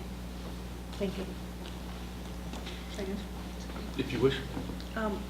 Part of the reason I exited the process was that we were told that our research should be brought in to our subcommittees on a Post-it note. I feel that's unprofessional, and I feel that we got, as Ms. Dwyer said, a lot of I think, I feels, we suppose, and I really feel that this is a good starting point for research, but all the research needs to be brought into these committees, and these committees need to go out and do their own research. And the committees and the process needs to welcome that research so that a thorough job is done. You brought up the thing about that you have knowledge and access to studies that have been done already, why you're not sharing that then? If you have knowledge and access to it, why you haven't during this whole past year have shared any of that with us. Because I was told it should be on a Post-it note, and it wasn't relevant. None of it was relevant to what the committees were doing. And I argue with that. I think there's still time to research these options. I would love to bring forth information. I think that the people who are on these committees can go out and find answers to how lottery systems work, how are students handled if they go to another district and they have special needs. These are not unanswerable questions. These are things that you can go and ask a district that has experience with these topics about, and they will certainly share them with you. So we can get answers to some of these unknowns. How much the current school buildings are valued at. All these things can be answered, but we might need more time to do that research. And I think the research needs to be more thorough for the board members and the committee members. Anyone else? Thank you, ma'am. Anyone else? Yes. My name is Jennifer Cody from Washington, and I feel like I just need to give a shout out to Darcy because I feel like she kind of got hammered a little bit tonight. I don't think her job was, out of all of the committees, I felt like there was a lot of loud discussion going on at that part of the room, and it wasn't an easy task. And then to have them leave, unfortunately, did leave a lot of unanswered questions. And I know that Donna and Darcy did the best that they could with the information that they had. I know they were trying very hard to be fair across the board with the numbers that were being added in from Bridgewater. And I think that you did a great job, Darcy, and I just wanted to commend you for that. Thank you. Anyone else? Are there any other members of the public who want to address this? All right. Alan? I just want to quickly thank everybody who took part in this process. It was long, it was very long, and very confusing, which I'll say more about at another meeting, and very difficult, which I'll also say more about, and not exactly entirely satisfying. But you all stayed with it. And the other thing I'd like to point out along those lines is this was an interesting exercise. It was like the culmination of hard work to have the last almost 2 hours be what has been billed as a presentation to the board. What I think is interesting about it, that we've known, maybe people know this, but I suddenly thought about it a couple of weeks ago. In as much as it was a presentation to the board, it was more just a formal event for the benefit of press and videotape and whoever wanted to show up. Mainly were the administrators and the community members who were part of the process to begin with. Because there are 9 board members who were, at least 8, perhaps 9, depending on how you look at it, were steadily involved in the process. Let's say 8, which is 3/4 of the board. You get that math right? Yeah. So, sorry, it's late. So, it's interesting. We almost were, this room tonight, we were presenting to ourselves the culmination of the last 2 years of work. And I just want to thank everybody, but also realize that this is only a formal milestone. We haven't really leapt anywhere until, I guess, our next meeting. So, thank you. Valerie? I just need clarification because I think, the real debate's going to start. And obviously, I appreciate all this great information, but we're going to really get into some numbers, and what we think is great is suddenly not going to be so great as an option, perhaps. Now, June 10th, we have a special meeting, reception at 6:30, but then at 7, we're going to be presented the hard numbers. Correct. That is going to raise everyone's hair. Yes. And please, everyone come to that meeting on the 10th. Then the 17th, which is a Board of Ed Education Committee, reception at 6:30. Then we begin more of our debate in earnest, getting both sides of the. Then it's really after. It's a regular Board of It's Education. a regular meeting. Board of Ed meeting. I am stepping back. You have the information. You'll have the financial information. You'll have the PowerPoint information. I'll update the numbers. The board will discuss. There'll be public comments. But the board is really in charge after that point. Okay, and then if need be, then the 24th, we meet again for that topic. Correct. So you expect something like a consensus, maybe June 17th, taking all these elements into consideration? I think, if I can speak, I think it would be very beneficial for this board to make some kind of preliminary decision by June 24th. I can understand if you say we need, some more information if it's very specific. What I don't think we can do is go and add options to the options we already have, because that's when you start opening up a big can of worms and the floodgates open. I think we've come this far. I think that if you go back and read, and I encourage everyone to do this, read the long-range plan from beginning to end, understand that the board has charged me to get you to a point to do something, and it may be nothing. You may decide we're going to do nothing, but either you're going to amend the regionalization plan or you're not. But I think to put it off is a big mistake, because I think too many people have worked too many hours to not have the Board of Education make some kind of recommendation. Whether, that's my point. But we're not kicking the can. I just want to know of these meetings. I want to make sure that we all Yeah. know the importance of that. Yes, very particularly important. Of the 10th, which, the way it's described here, is more of a reception.